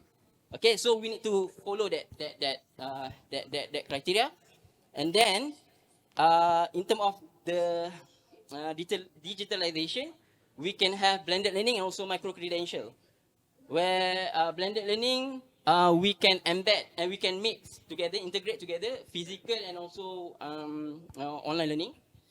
And then we need, for micro-credential, there are 3 types. Micro-credential means we cut our course into short course. So we can have physical, we can also have blended, we can also have fully online for micro-credential. For instance, if in Malaysia, the academic week is 14 weeks.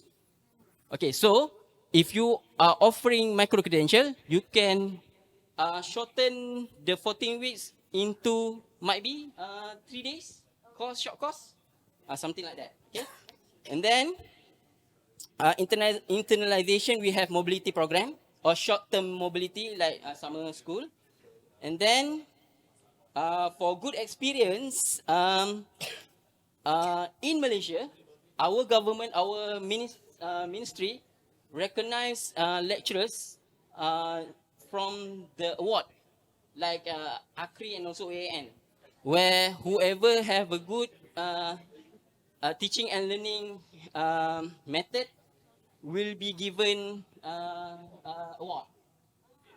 Okay, so okay, good. So we have the same approach, and then the bad thing is sometimes we not as easy like Shenzhen University to get collaboration with industry. So that is the hardest part for us to get.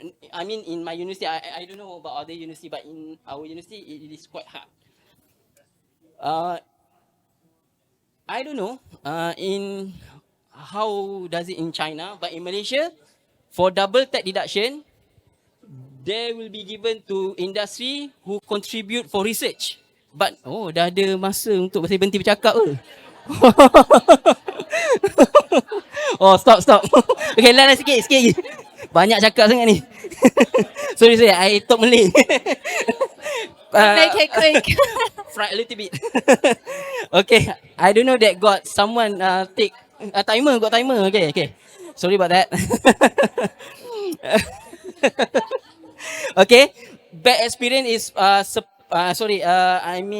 just now I mentioned about bad support from industry. In Malaysia, for double tech deduction given for research purpose but not for teaching and learning.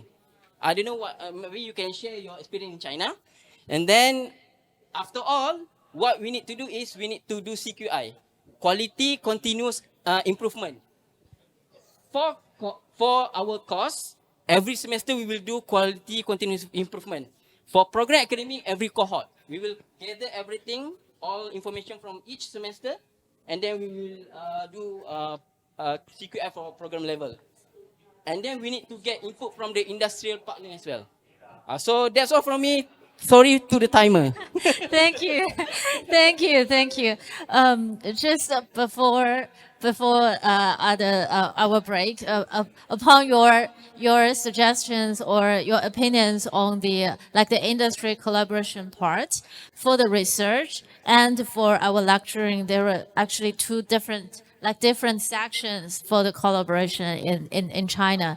And for the research part, actually, also there are quite a lot of cooperations between the university, the academia, and the industry. But it's quite different from what I said in the slides just now. For the research part, actually, industry will propose quite several practical issues in their industry, and if there are any research team that is able to tackle these questions or these issues, they will write a project book targeting this and to see if they can win this opportunity or not. Industry will offer fundings for them. This is one kind of thing. And the other thing is led by the government. Government will also regularly, normally annually, offer such strategic fundings for different areas in the leading technologies, including information technology and also different technology, architecture, geography, agriculture. There are so many different streams of them, and government will offer the funding for the research team who could win the idea and their methodologies of such problems. Yes. So maybe shall we, anyone else want to share? Or let's have a break, maybe? Maybe let's have a quick question before the break. So, I understand, Doctor, you understood Doctor explaining this now, right? So that's practically what we have to follow in Malaysia. So my question to you would be, how is it back home for you? You mean the regulations? The regulation and rigidness, the Okay. strictness that sometimes drain our energy lah. Didn't drain, huh? Okay lah, kau. Still okay, bagus. Okay. So, if you can elaborate and explain. If at all some scrutiny is required somewhere, you can... We do have, we also have very strict regulations. If you want to enter this, like to be a teacher in the university, and if you want to have some of the new curriculum that is proposed or new programs that you want to propose in the next semester, there are very strict regulations for that. You need to apply, apply through many of the paperworks to some of the apartment in the like the Ministry of Education or other government department as well, and it's also very competitive. You need to compete with the other universities to win such opportunity as well. That's as far as I know, because I'm quite new. Yeah, I think so. And for teacher ourselves, we need to do some kind of teacher certifications to be as a teacher. Some ethic thing and like the technical background check and everything. Yes, we do have. I think so. I think we're similar. We do have a lot of strict regulations regarding this area. Yes. Maybe we have just a quick break for 5 minutes because the time is very limited. And later, I think Ms. Lee will share us about the software. Right. Okay, and see you in 5 minutes. Thank you. So sorry for the tight schedule.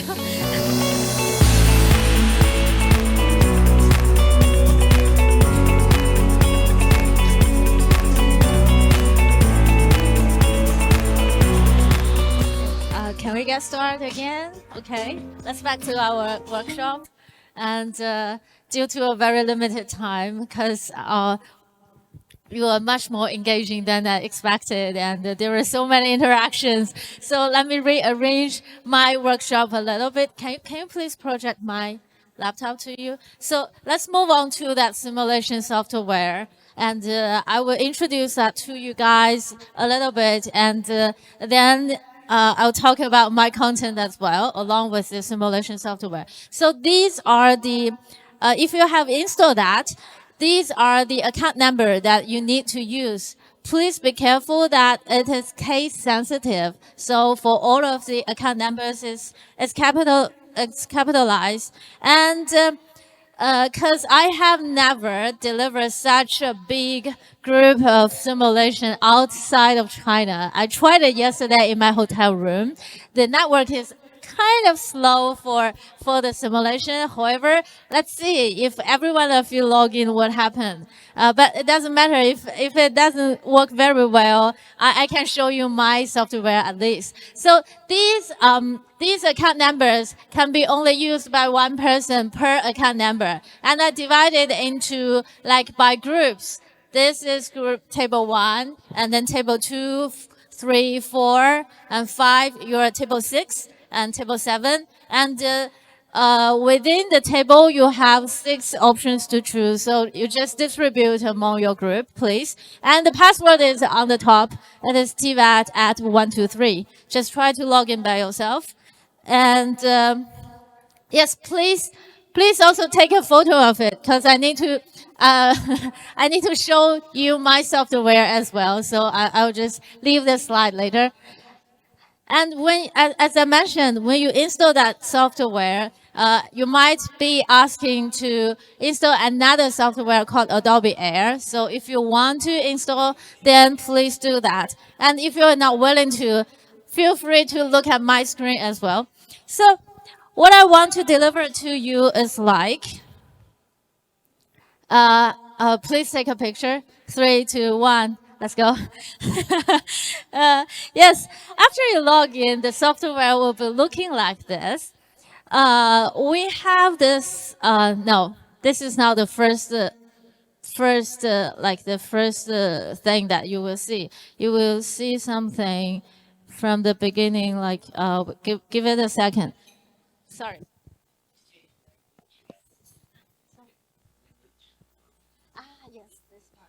Change the language. Oh, language should be changed at the very beginning. Let me show you.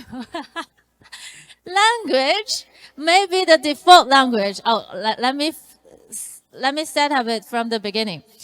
At the very beginning of the software, okay. When you double click it, you will see this is delivered by IUV company, which is also a very trustworthy partner from us. And then at the launching page, give it a second. In China, it's much more faster, but maybe due to this foreign access something, the server might not act that quickly, might not be that responsive. Give it a second. And the language switching is at your login page on the top right corner. And if you have already accessed the Chinese version, please change it back. Please just close it and then reopen it. It is here, from Chinese to English. Please choose that English. If you can read Chinese, then that's fine. And then here are 3 tabs that you can choose. Train is for our ordinary courses, daily courses, and test is for the examinations. And students can submit their assignments through this test mode. And then finally, competition is for the competition that I mentioned to you guys. And it is open for a short limit of time during the competition seasons for students to prepare for their competitions. So for today, we're using this train part. And please choose one of the account number from your group, and then the password is from here. And I will use this one for the demonstration today. I will show you guys. It might be quite slow because we have a lot of people just using this together.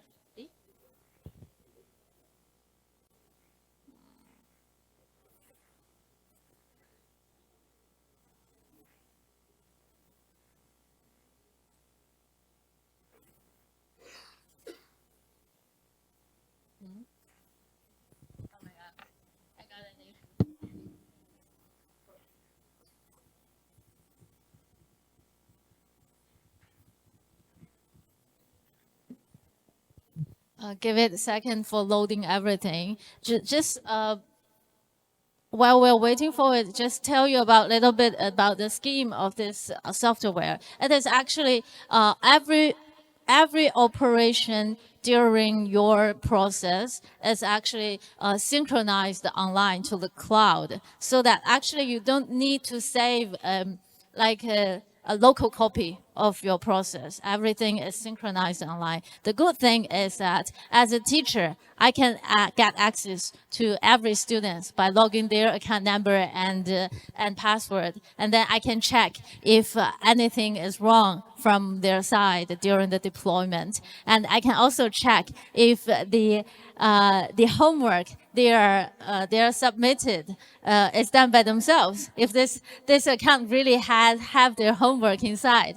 So, and due to the network issue, there might be some network issues because of the slow internet. Maybe some of your operations are not synchronized that perfectly to the cloud. Then don't worry, I'm not asking you guys to submit anything to me.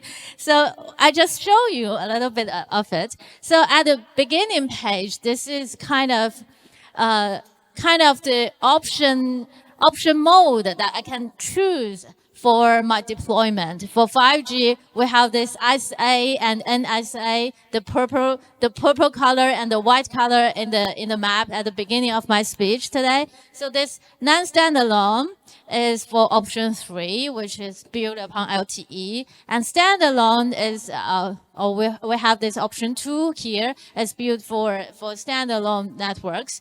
Then you can choose any one of them. You will get a hint from here, but doesn't matter. It's you have an empty document here. So you choose anything of it and then click next.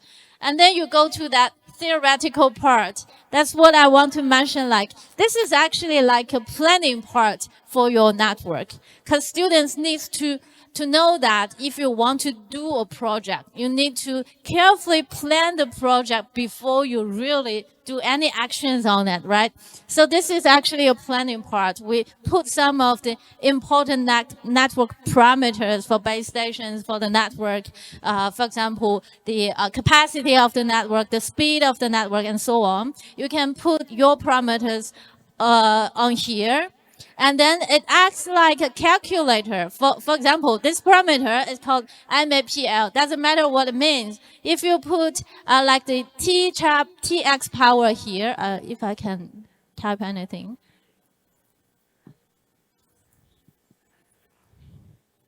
I think I got it. Yes.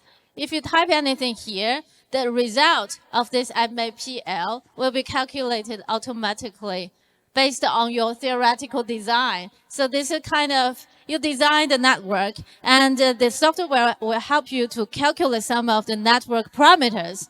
This is the actually the theoretical part, and all of these are important parameters in 5G networks, and you can also design them by yourself, and you can fill in these blanks as like a project memo for you guys. And then back to something that I want to introduce here. For this part, I want to introduce that we are actually launching something like a theory plus practical coherence. So for the network, just now you just see this figure, similar to this one. It's the option 3X figure for topology of 5G network. But students will see that it's too abstract, and it's not easy to remember any element of the network, right? So in this software, if you click this button on the top left corner, just next to your name maybe, there's a triangle there. It's called topology planning. If you click it here, you can see that you can drag all of these elements onto the circles, and then you form a topology by yourself. So that students, this is an easy work, right? But students will find a lot of fun by finding these network elements from here, different elements in 5G network, like SGW, PGW, HSS servers, switches, routers, and so on. And you put it on the circles. Then it's like in this room here, it's called the Xingcheng Core Network Room. In this room here, you have placed these equipment here already. And then if you drag a line, left click on one of the icon, then left click to the other icon. You draw a line and connecting them. Then you connect the whole network by just click, click, and click. And you can also delete the wrong one, like this. So that it is very easy job for topology planning. And the final work should be like this. This is a big, like a big topology map that students can finish in one class or two. The map is like this big. You see, we have different layers of networks, and students need to find the correct devices from the device pool, and then put it into the correct position, and then make the connection. And finally, they will reach something like this thing. And so that it will be easier for lecturers to keep the focus from students, because they are doing them hand by hand, right? So this is the first example that I want to show you. And another example is not in your in your software. I'm sorry, I cannot deliver this copy, the copy to you, but I can show you from here. It is called roaming in 5G technology. Means that if you are traveling from one city to another place, then your mobile phone is connecting to different base stations, right? And the switching process is called roaming. And if you check the theoretical part, okay, we got several steps, step 1, step 2, and step 3. Boring, right? But from our simulation software, let's see. I'll give it a second. We have an animation to simulate this roaming process as well. The mobility management. For example, this is a rural area, and I have this motorcycle prepared to go. And I can choose this motion path. For example, the starting point, I set it to S1, and then go to S5, and then maybe S4, and then S6. And then you click start. The motorcycle will move. It doesn't go smoothly. I think I have bad connection issue. Let me show you a video. I got plan B. Don't worry. I have a plan B. Let me see. Mobility. There you go.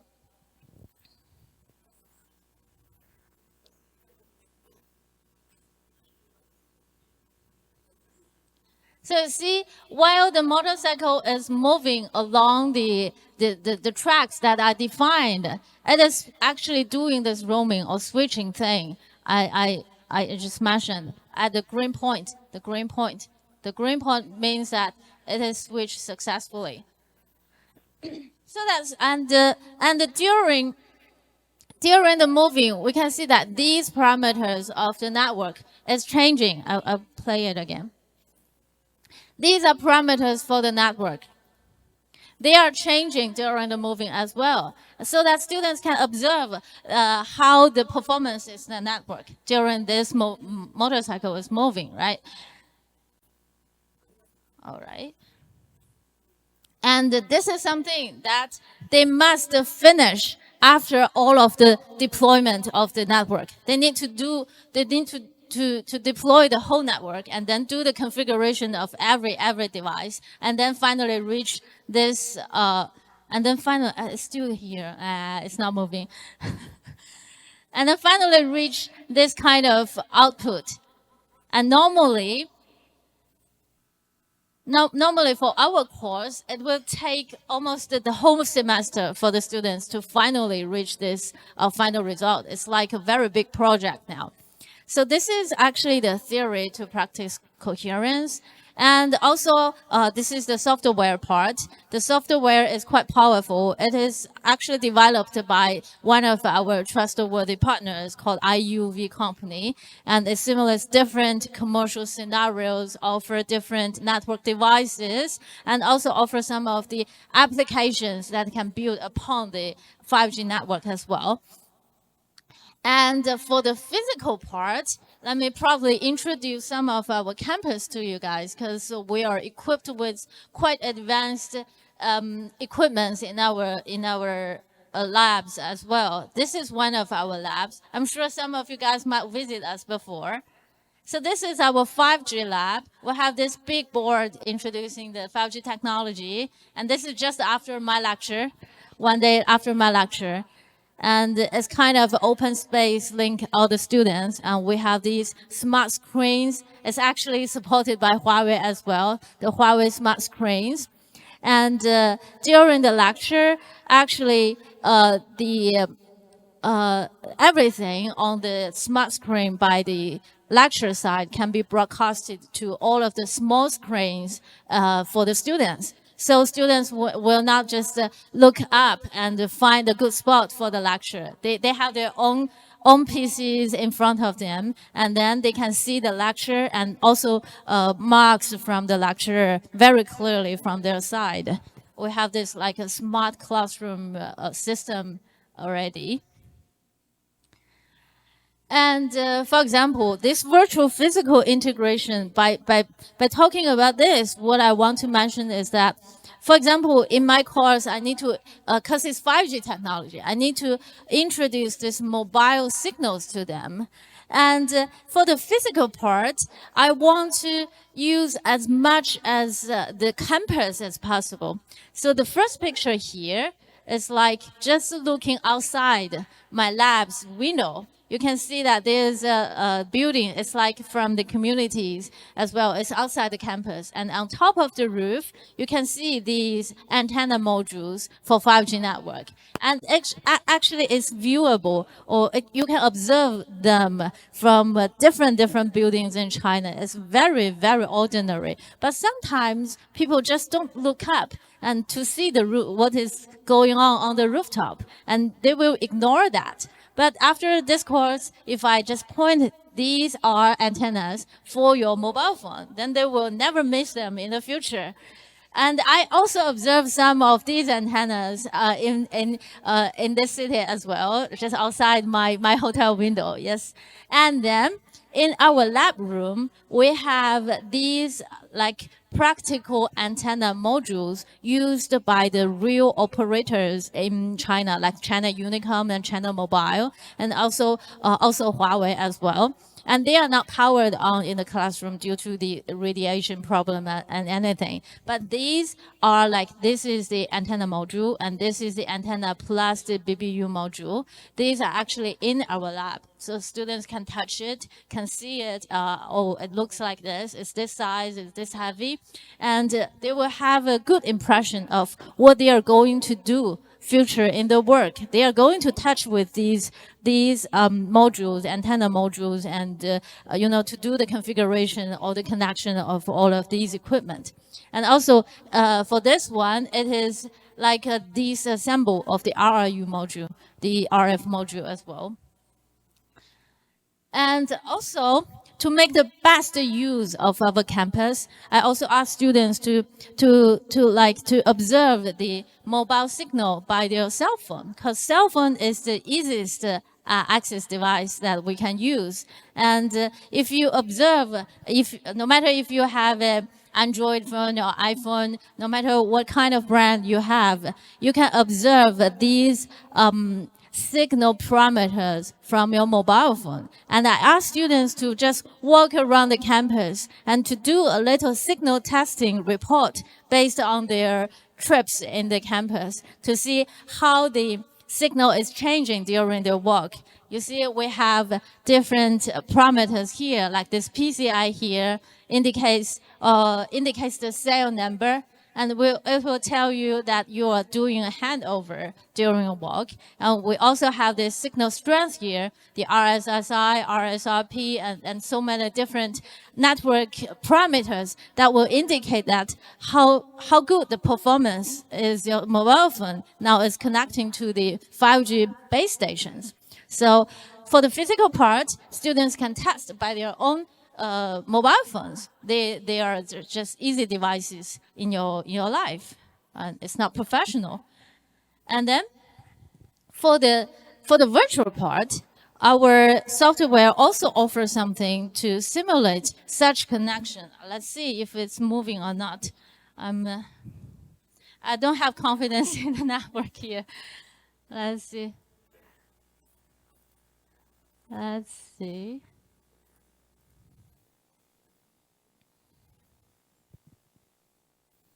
Give it a second.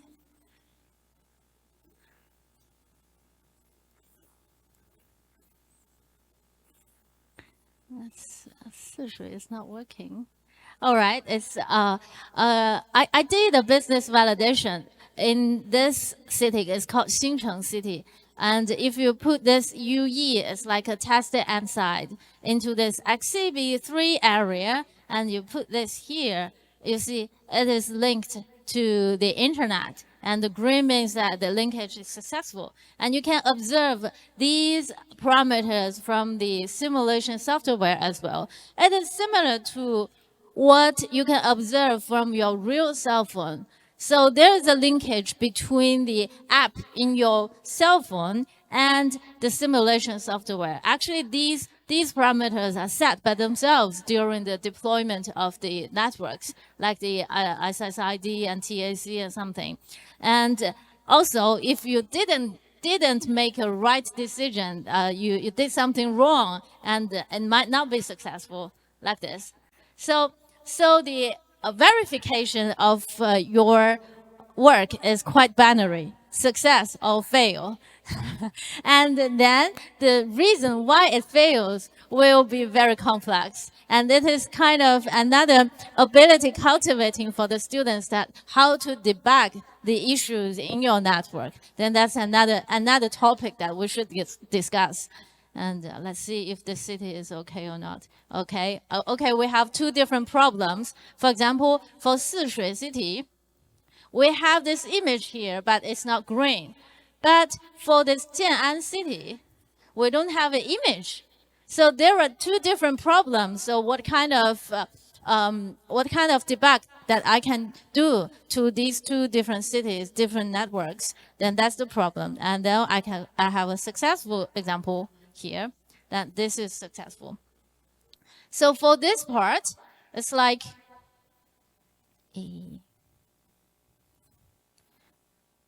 yes, it's like an all-in-one process. We have this theory prepared, like the calculation part, the designing part, the planning part. And then we have the physical part, that you use your mobile phone to conduct the signal test around the campus. And then we have this virtual part. In the simulation software, we do the simulation, and then we can observe how the network parameters are changing during our simulation. And also for the handover, it's another case for handover. For this handover, students can also observe it by their mobile phone. For this PCI number, as I mentioned, is the name of your cell that you're connected.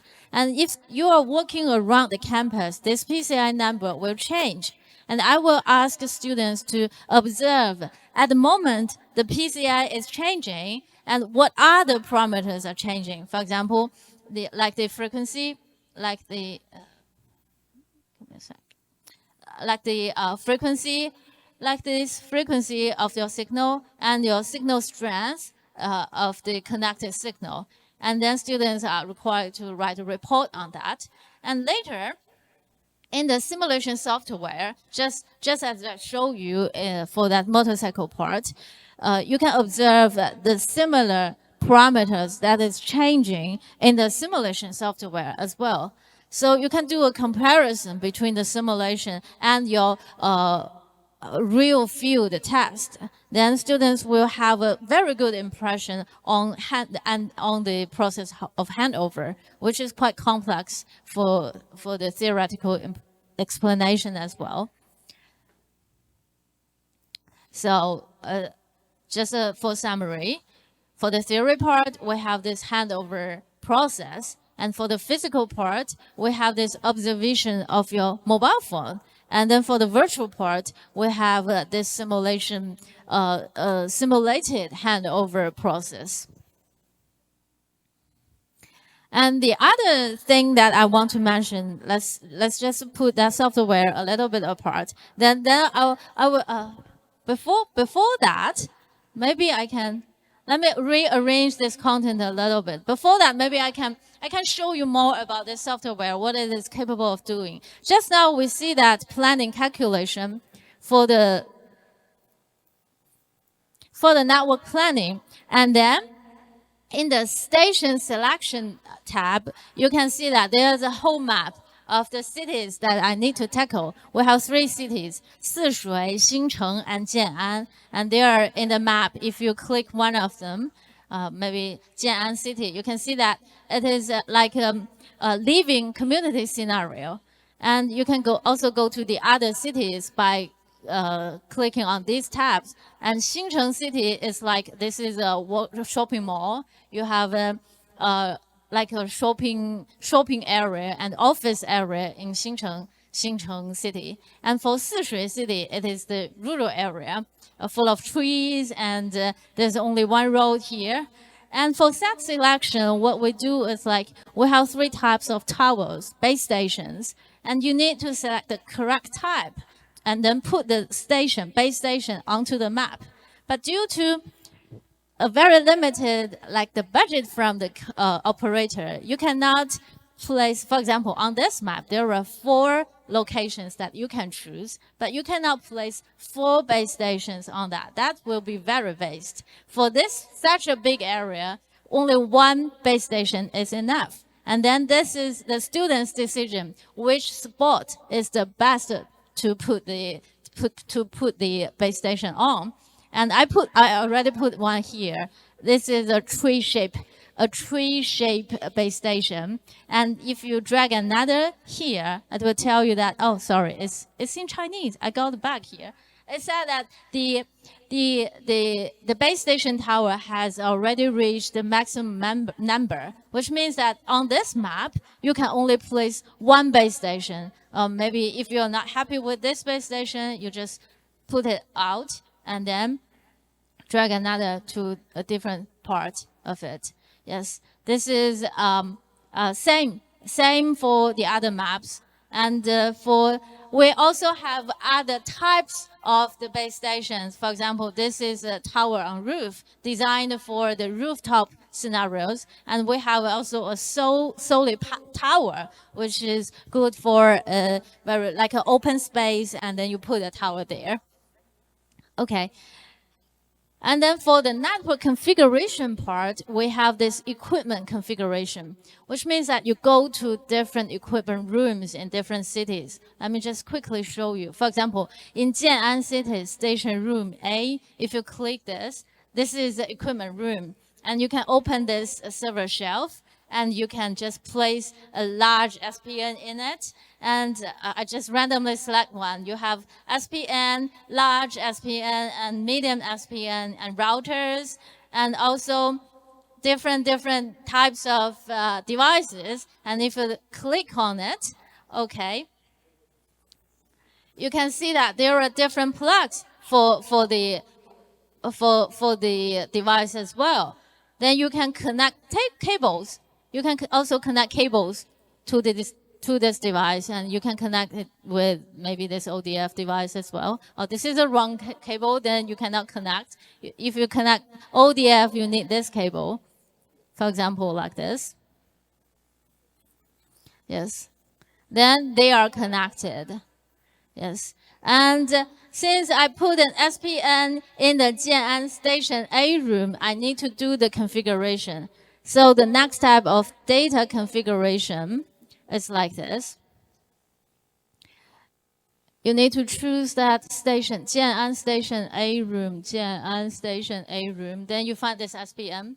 And then in this SPN tab, you can configure the IP addresses, and then the Flexi configuration, some of the features of SPN as well, and logical interface configuration, and also OSPF configuration as well. And all of the configurations can be done within this data configuration. And finally, for the network debugging, we have the service debugging area that, as I showed you, and you can also do this link test. I don't know if it's okay or not. I'll show you. If it's not successful, then it will be failed. Let me see. Let's see if there's anything in the barrier network. Okay. Okay, for example, for the barrier network, you can do this link test. You can put this, like source is from here, and let's ping another device. The destination is here, then you ping that. Okay, it's not connected, which means that the link here is not connected, and then you need to debug where is the problem, right? For this document here is actually done by one of my students, and actually barrier network is not the focus of our course. So if you put it in the experiment mode, the barrier network is assumed to be okay for everything. So most of the deployment will be for the RAN, the radio access network, and the core room, the core network. So maybe that's why he doesn't focus too much on the deployment of this part. But I can show you a little bit, and you can choose any of the elements from the network, and then you can ping that. And if it is connected, let's find something that might be connected. You will get a successful success hint. 9到13. Nah, I got something else in another account. If I have time, I will show you. I will show you later. So this is about the software before I move on to this AI-driven part. We also did something. We also did something from this multimedia delivery. First of all, I made this AI avatar actually it's not done by myself. That's not possible. It's actually done by a company. And what they do is like they did this green screen shooting and the audio collection of me. I'm standing on a green room, and okay, I have all of me pictured. And then they train the sound model, and then they train this AI avatar model, and then finally, I have a digital life of myself. Let's see. I need some sound. Can I? Truly exciting. Let's see the output of this. Hello, everyone. Today, we're going to explore something truly exciting, the evolution of 5G standards. In our course on 5G network deployment and operations, I'm your lecturer, Zhuyin, and I'll be guiding you through this fascinating journey. All right, I should learn from Dr. Song that wearing the same clothes as that one. So you will see that, oh, that's my tuning on the screen. Okay, that sound actually is also generated by AI. You can feel that it's a little bit robotic and it's not as natural as me. And this figure is 100% generated by the AI. And the good thing is that we can duplicate to this, because we're a team, we have multiple lecturers. So everyone has a AI avatar. Then we can duplicate this environment to different avatars, and then make this course more consistent. The style is the same. And also remember, I mentioned that some of our lecturers are not that fluent in English. So the sound collection part is quite simple. You don't need to read in sentence, actually. You can read just maybe word by word for 3 or 5 minutes. Then they will they will train the model and generate some English voice that is similar to yours, so that it opens a door to lecturers who are not that capable of speaking English, but they are experienced in teaching students. And there will be more possibilities for them to do this. And also, another good thing is you don't need to read the script for the whole process of the video. We have like 300 minutes of videos in total. What we did is like generate the script for the AI avatar, and then it will read it automatically by themselves. And the script generation for nowadays is relatively simple than before because you have the help of AI as well. And another thing for the AI empowerment, I think is an inevitable trend, because I have already received quite a few questions regarding this part before this seminar, before this workshop, during some private conversations with your faculty members as well. However, for a course like 5G, technology, it is we are still thinking what kind of AI technology can be utilized in our course, because 5G technology is kind of too much professional, and it is quite easy to be confused by the AI delusion. And students cannot tell the good from the wrong. The students, if they don't have a strong background of the theoretical knowledge, they are easily to be fooled by the AI assistant. And what we have now is like in our online platform for study, iStudy, we have this AI assistant embedded in the system, which is like a chat box. And we restrict this AI assistant to only the database of the course materials. It is restricted for them to do their research online, to refer to other resources or references outside this course database, so that we can guarantee that the content of its answer is accurate and relevant to our course. However, there's another issue, because the database is so restricted, the answers are not always good, and it's not up to the date. Of course, you can, as a teacher, you cannot update the materials just immediately after the technology is evolved, right? So we have another application which is better for AI to be involved, which is programming coding. And let me introduce this. It's actually another course, but I want to show you because it's quite good in the AI-assisted coding.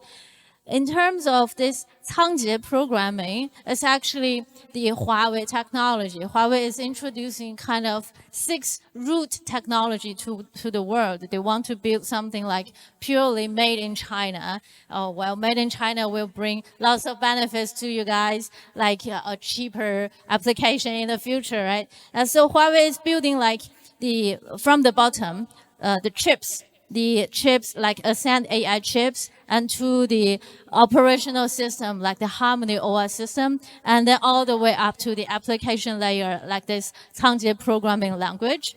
And then for programming part, if you are coding, it's really will be easier for you to embed an AI assistant in your coding process. And they have done a very successful work for Cangjie programming already. And it's in Chinese, but I can do a translation for you guys.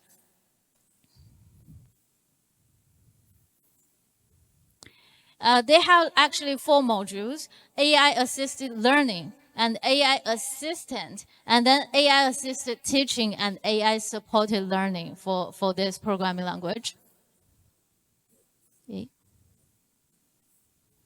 智能编程学习模式基于4大 AI 应用。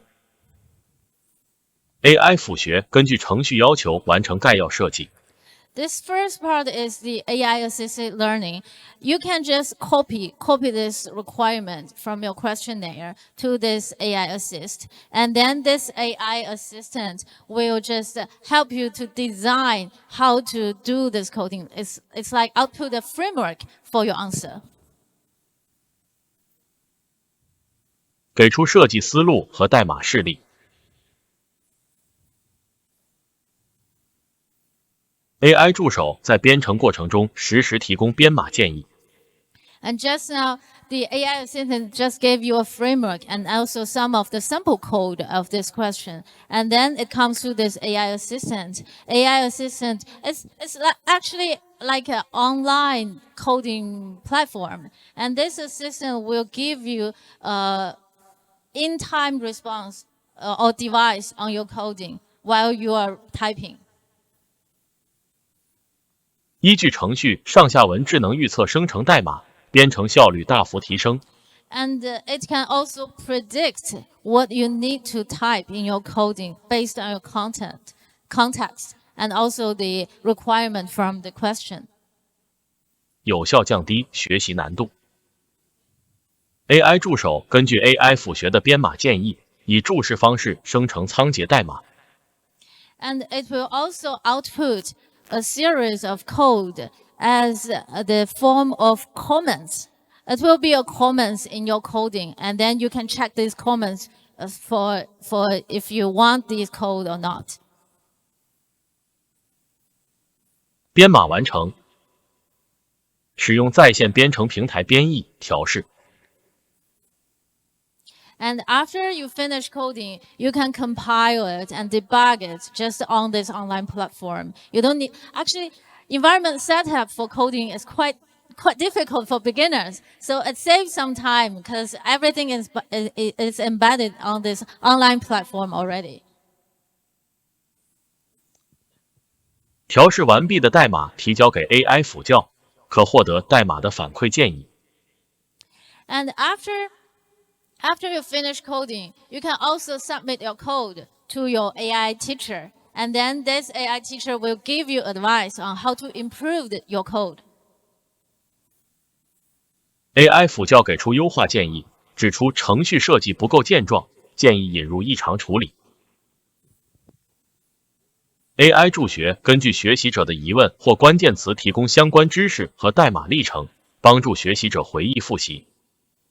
And for the last module, the AI-supported learning, it helps you to review what you have already learned. And based on the learning context, it will give you advice on different knowledge and different modules that is already, you have already learned and how to review them.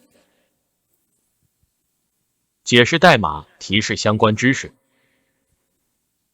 Explain the coding. 根据 AI 辅教的建议，在 AI 助手的帮助下，实现异常处理功能，持续的迭代和优化程序，不断提升学习者的代码理解和设计能力。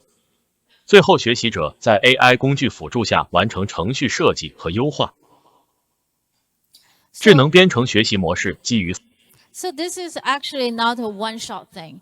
Students need to do this iterations by iterations. They do their own coding and then ask AI for advice. And then with the advice from AI, then they improve their coding and then ask again for advice. So after iterations, they will reach some more advanced functions and they can meet the requirement of the questions as well. So this is the AI part that I want to talk about. 智能编程学习模式基于4大 AI 应用。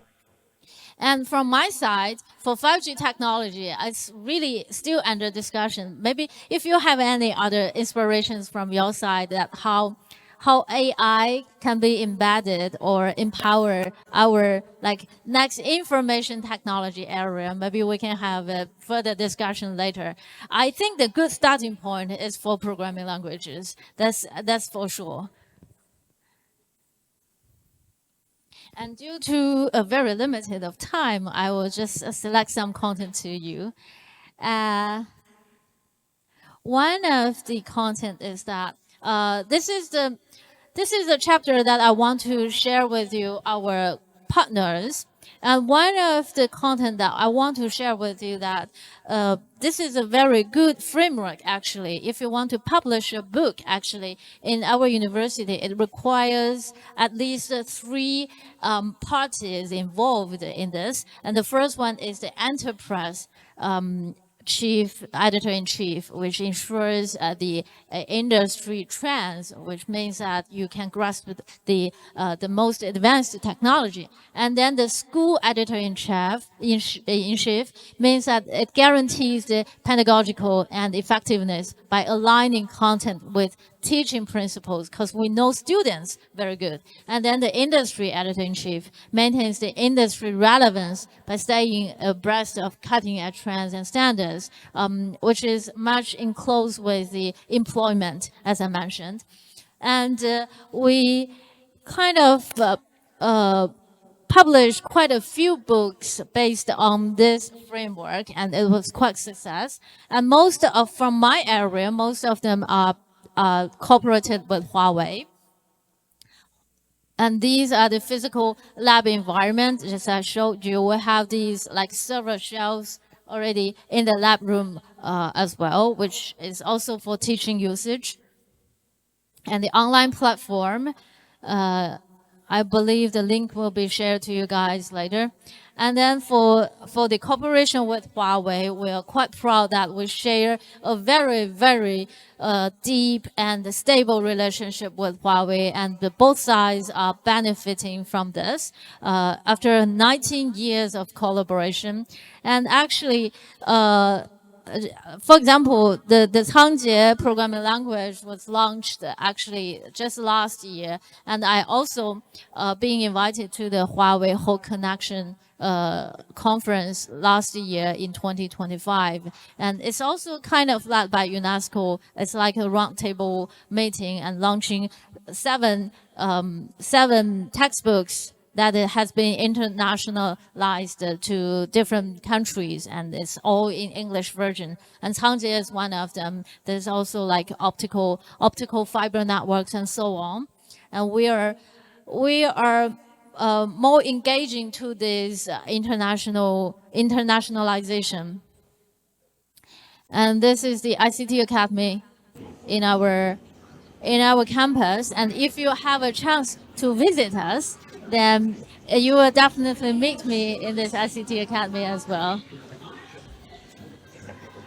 And along the corridor is actually our training labs.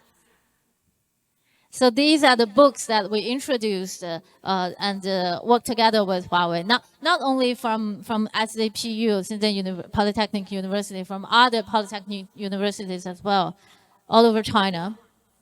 And we also go abroad to different countries to do some supportive work for the ICT technology. We're also the IASC. We're the first IASC in China, the ICT Academy Supporting Center. We aim to help other organizations and educational organizations to build their own ICT academies.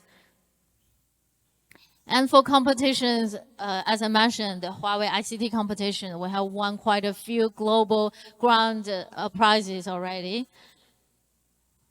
And the hardware support, like I mentioned, the smart screens, and we also have the most advanced Wi-Fi 7 access point in my campus. And also the picture on the right shows a certified Huawei certification room in our campus. It is capable of launching these Huawei certifications, so students will get easy access to the certification texts. And it's also monitored with no human inside. It's covered by spotless, no blind spot cameras, and the monitors can just sit outside the classroom. In the classroom, there's only the students who want to take the test. And this is the IUV company who developed this software, although it's not working very well outside China. And we don't have too much opportunities to bring it outside China either. So maybe in the future we can do some improvement as well. And also we work with some of the companies. This is called Guangsha company, which have done this beautiful slides, and also the macro lessons, and also our AI avatar, and also the very first draft of the translation as well. So it's kind of different parties working together then bring us into such a successful course delivery and development. Okay.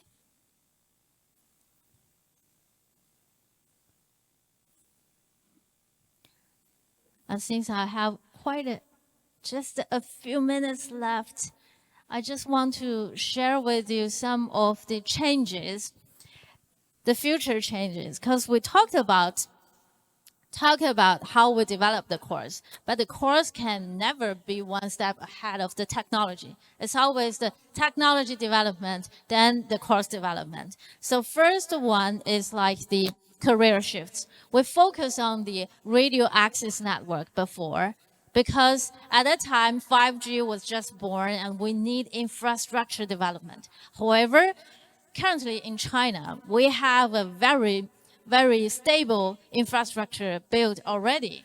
And the job the job gap, or the gap of the career shifts to some upper level, like the application level, and also the AI empowered level. So that's also a question for us, for the lecturers and also the faculty members, how to change our course, adapt our course more to the industry needs as well.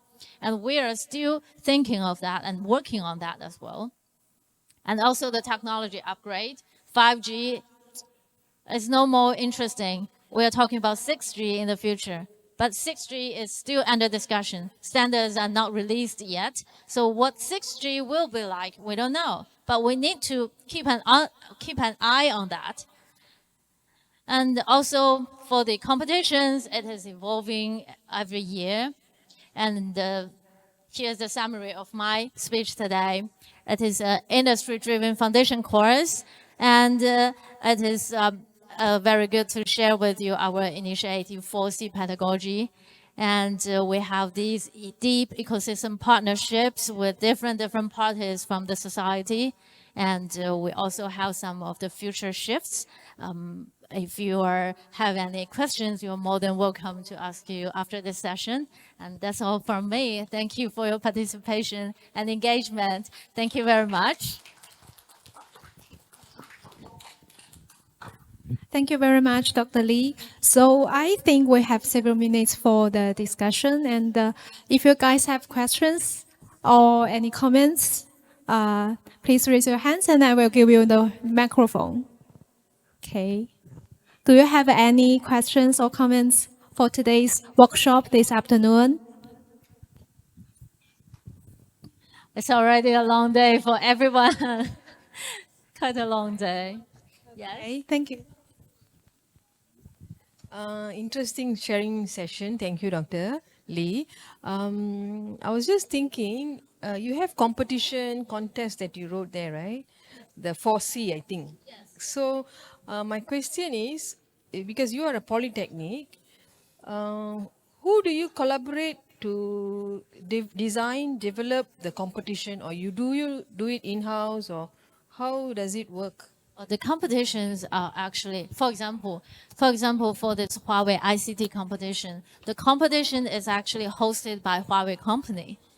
And it will release the standard and the competition, like the regulations every year, and we just follow these regulations. And since we have a good relationship with them, we have some of the experts from Huawei to guide the students for competition as well. I think it's similar from the situation in the automotive and engineering, like Dr. Song just presented in the morning. They also have a good cooperation with BYD. So every year they will have some experts from the company to instruct the students as well. So that's the stream. Yes, yes. It's not like led by the universities. No, no, no. Industry driven. I think most of it are like top down. It's much easier for it's not So any more questions? No worries. Thank you. Anyone want to share as well? All right, that's really a long day for you guys and also for me. I know that some of you guys have to travel for a long distance to go back home after this, right? Yeah. So maybe we can, if you have any questions in the future, please contact through Ms. Chan. Yes. Okay. I think let's just move to next session. The confidence presentation. May I invite Dr. Zhu here to take over? Thank you. Okay, so thank you, Ms. Chen and also Dr. Lee. So ladies and gentlemen, so I think we already end of our workshop session. So actually we have successfully complete all the session 1 and session 2 for TVET Digital Capacity Workshop 2026. So now we are close to certificate presentation session. So with great pleasure, I would like to invite our Director of Center for Virtual Learning, Associate Professor T.S. Dr. Doria Islamia, to come over on the stage to us deliver a certificate presentation. Yes, please. Just.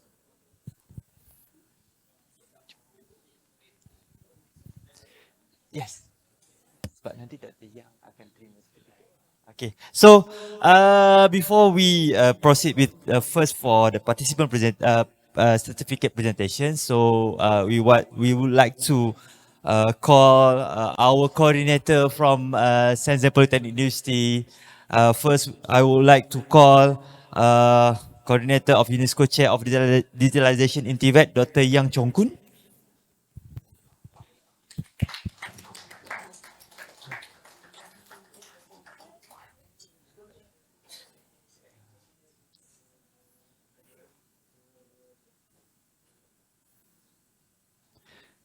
Okay, so next is to our first speaker.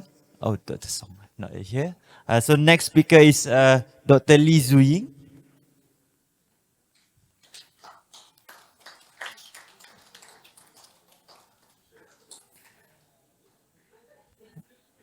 And then the last one to our moderator, Miss Cheng Zhuyin.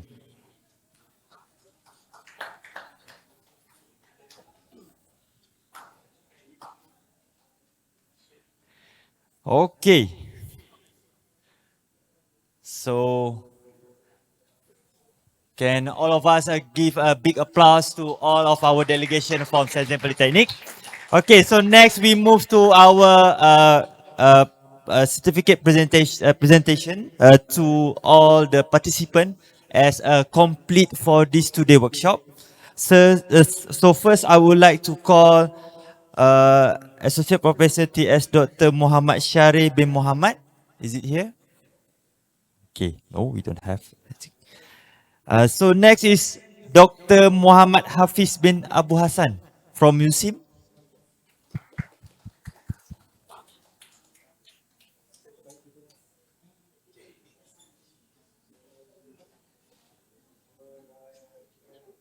So next is Dr. Hanan Adil.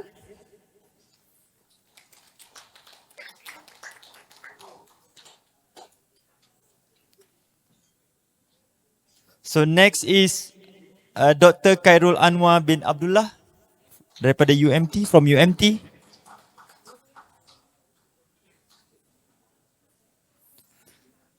So next is Dr. Siti Rahmah binti Aid from UTM.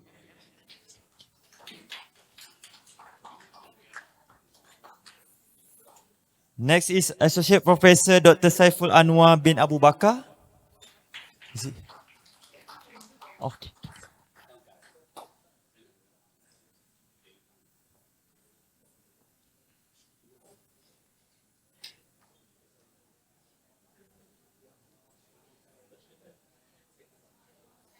Next is Dr. Nur Syahirah binti Kamal Baharin.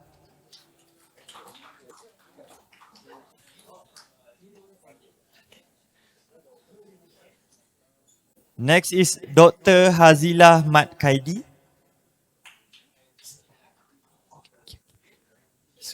Okay, yeah. Next is Associate Professor TS Dr. Satya Bama Tirugana. Tiruganan. Yes.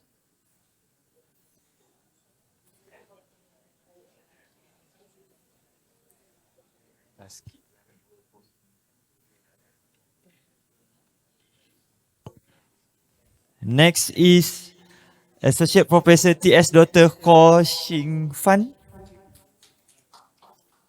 Yang dua. Dah balik. Yang dua UM tu dah balik. Next is Associate Professor Dr. Cheng Yi Meng.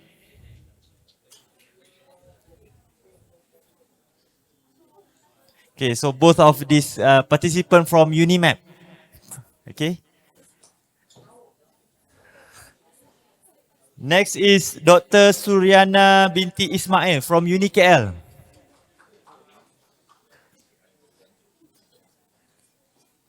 And then next is Dr. Hana binti Sofian, also from UniKL.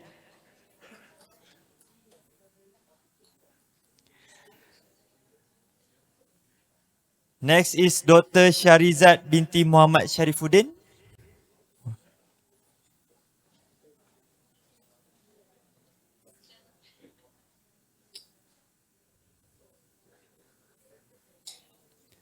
Next is Miss Nabila binti Sulaiman.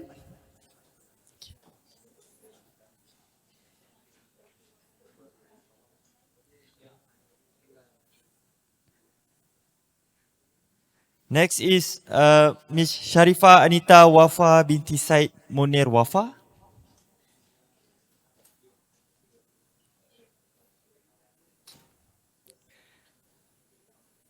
Next is Technologist Zaimi bin Zainul.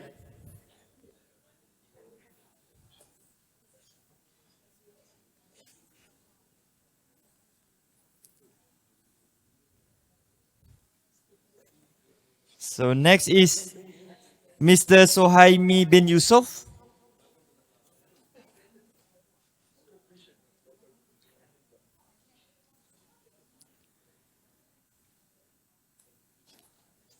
Next is Mr. Muhammad Zul Fahmi bin Zaki.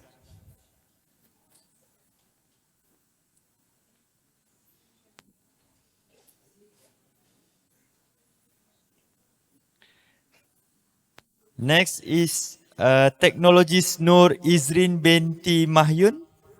Is it there?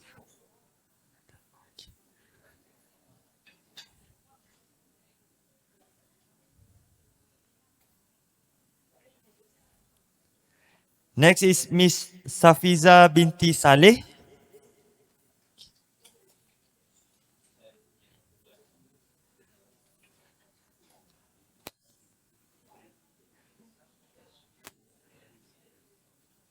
So next is Mr. Lu Hainam from Vietnam.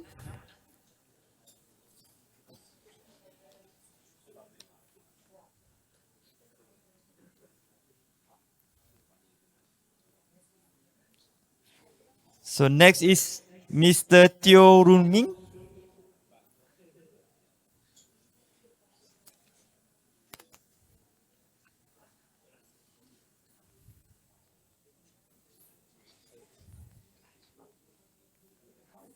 Mr. Teo Run Ming. Yeah. Okay. So the next participant is from UTHM. First is technologist Dr. Shabila binti Sulaiman, bin Sulaiman.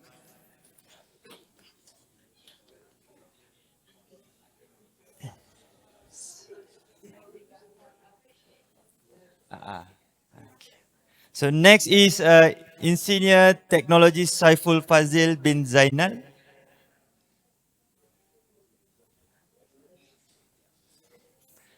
Next is Technologist Dr. Lam Hong Yin.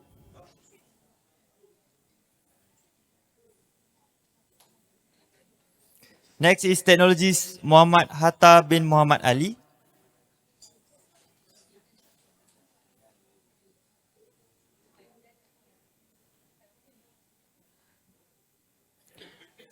Next is Mr. Muhammad Faizal bin Muhammad.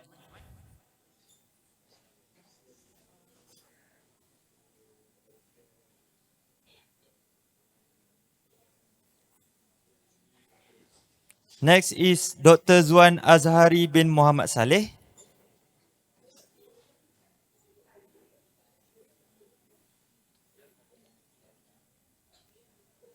Next is Dr. Nasaruddin bin Ismail.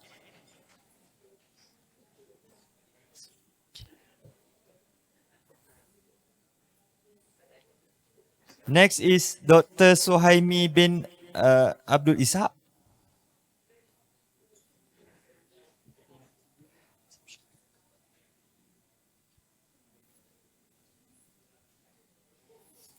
Next is Dr. Samsul Kamal bin Ahmad Khalid.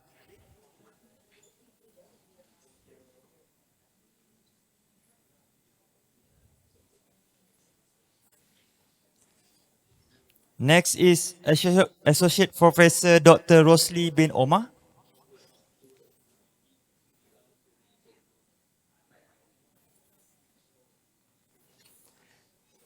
And the last one, Associate Professor Dr. Samsul Haimi bin Dahlan.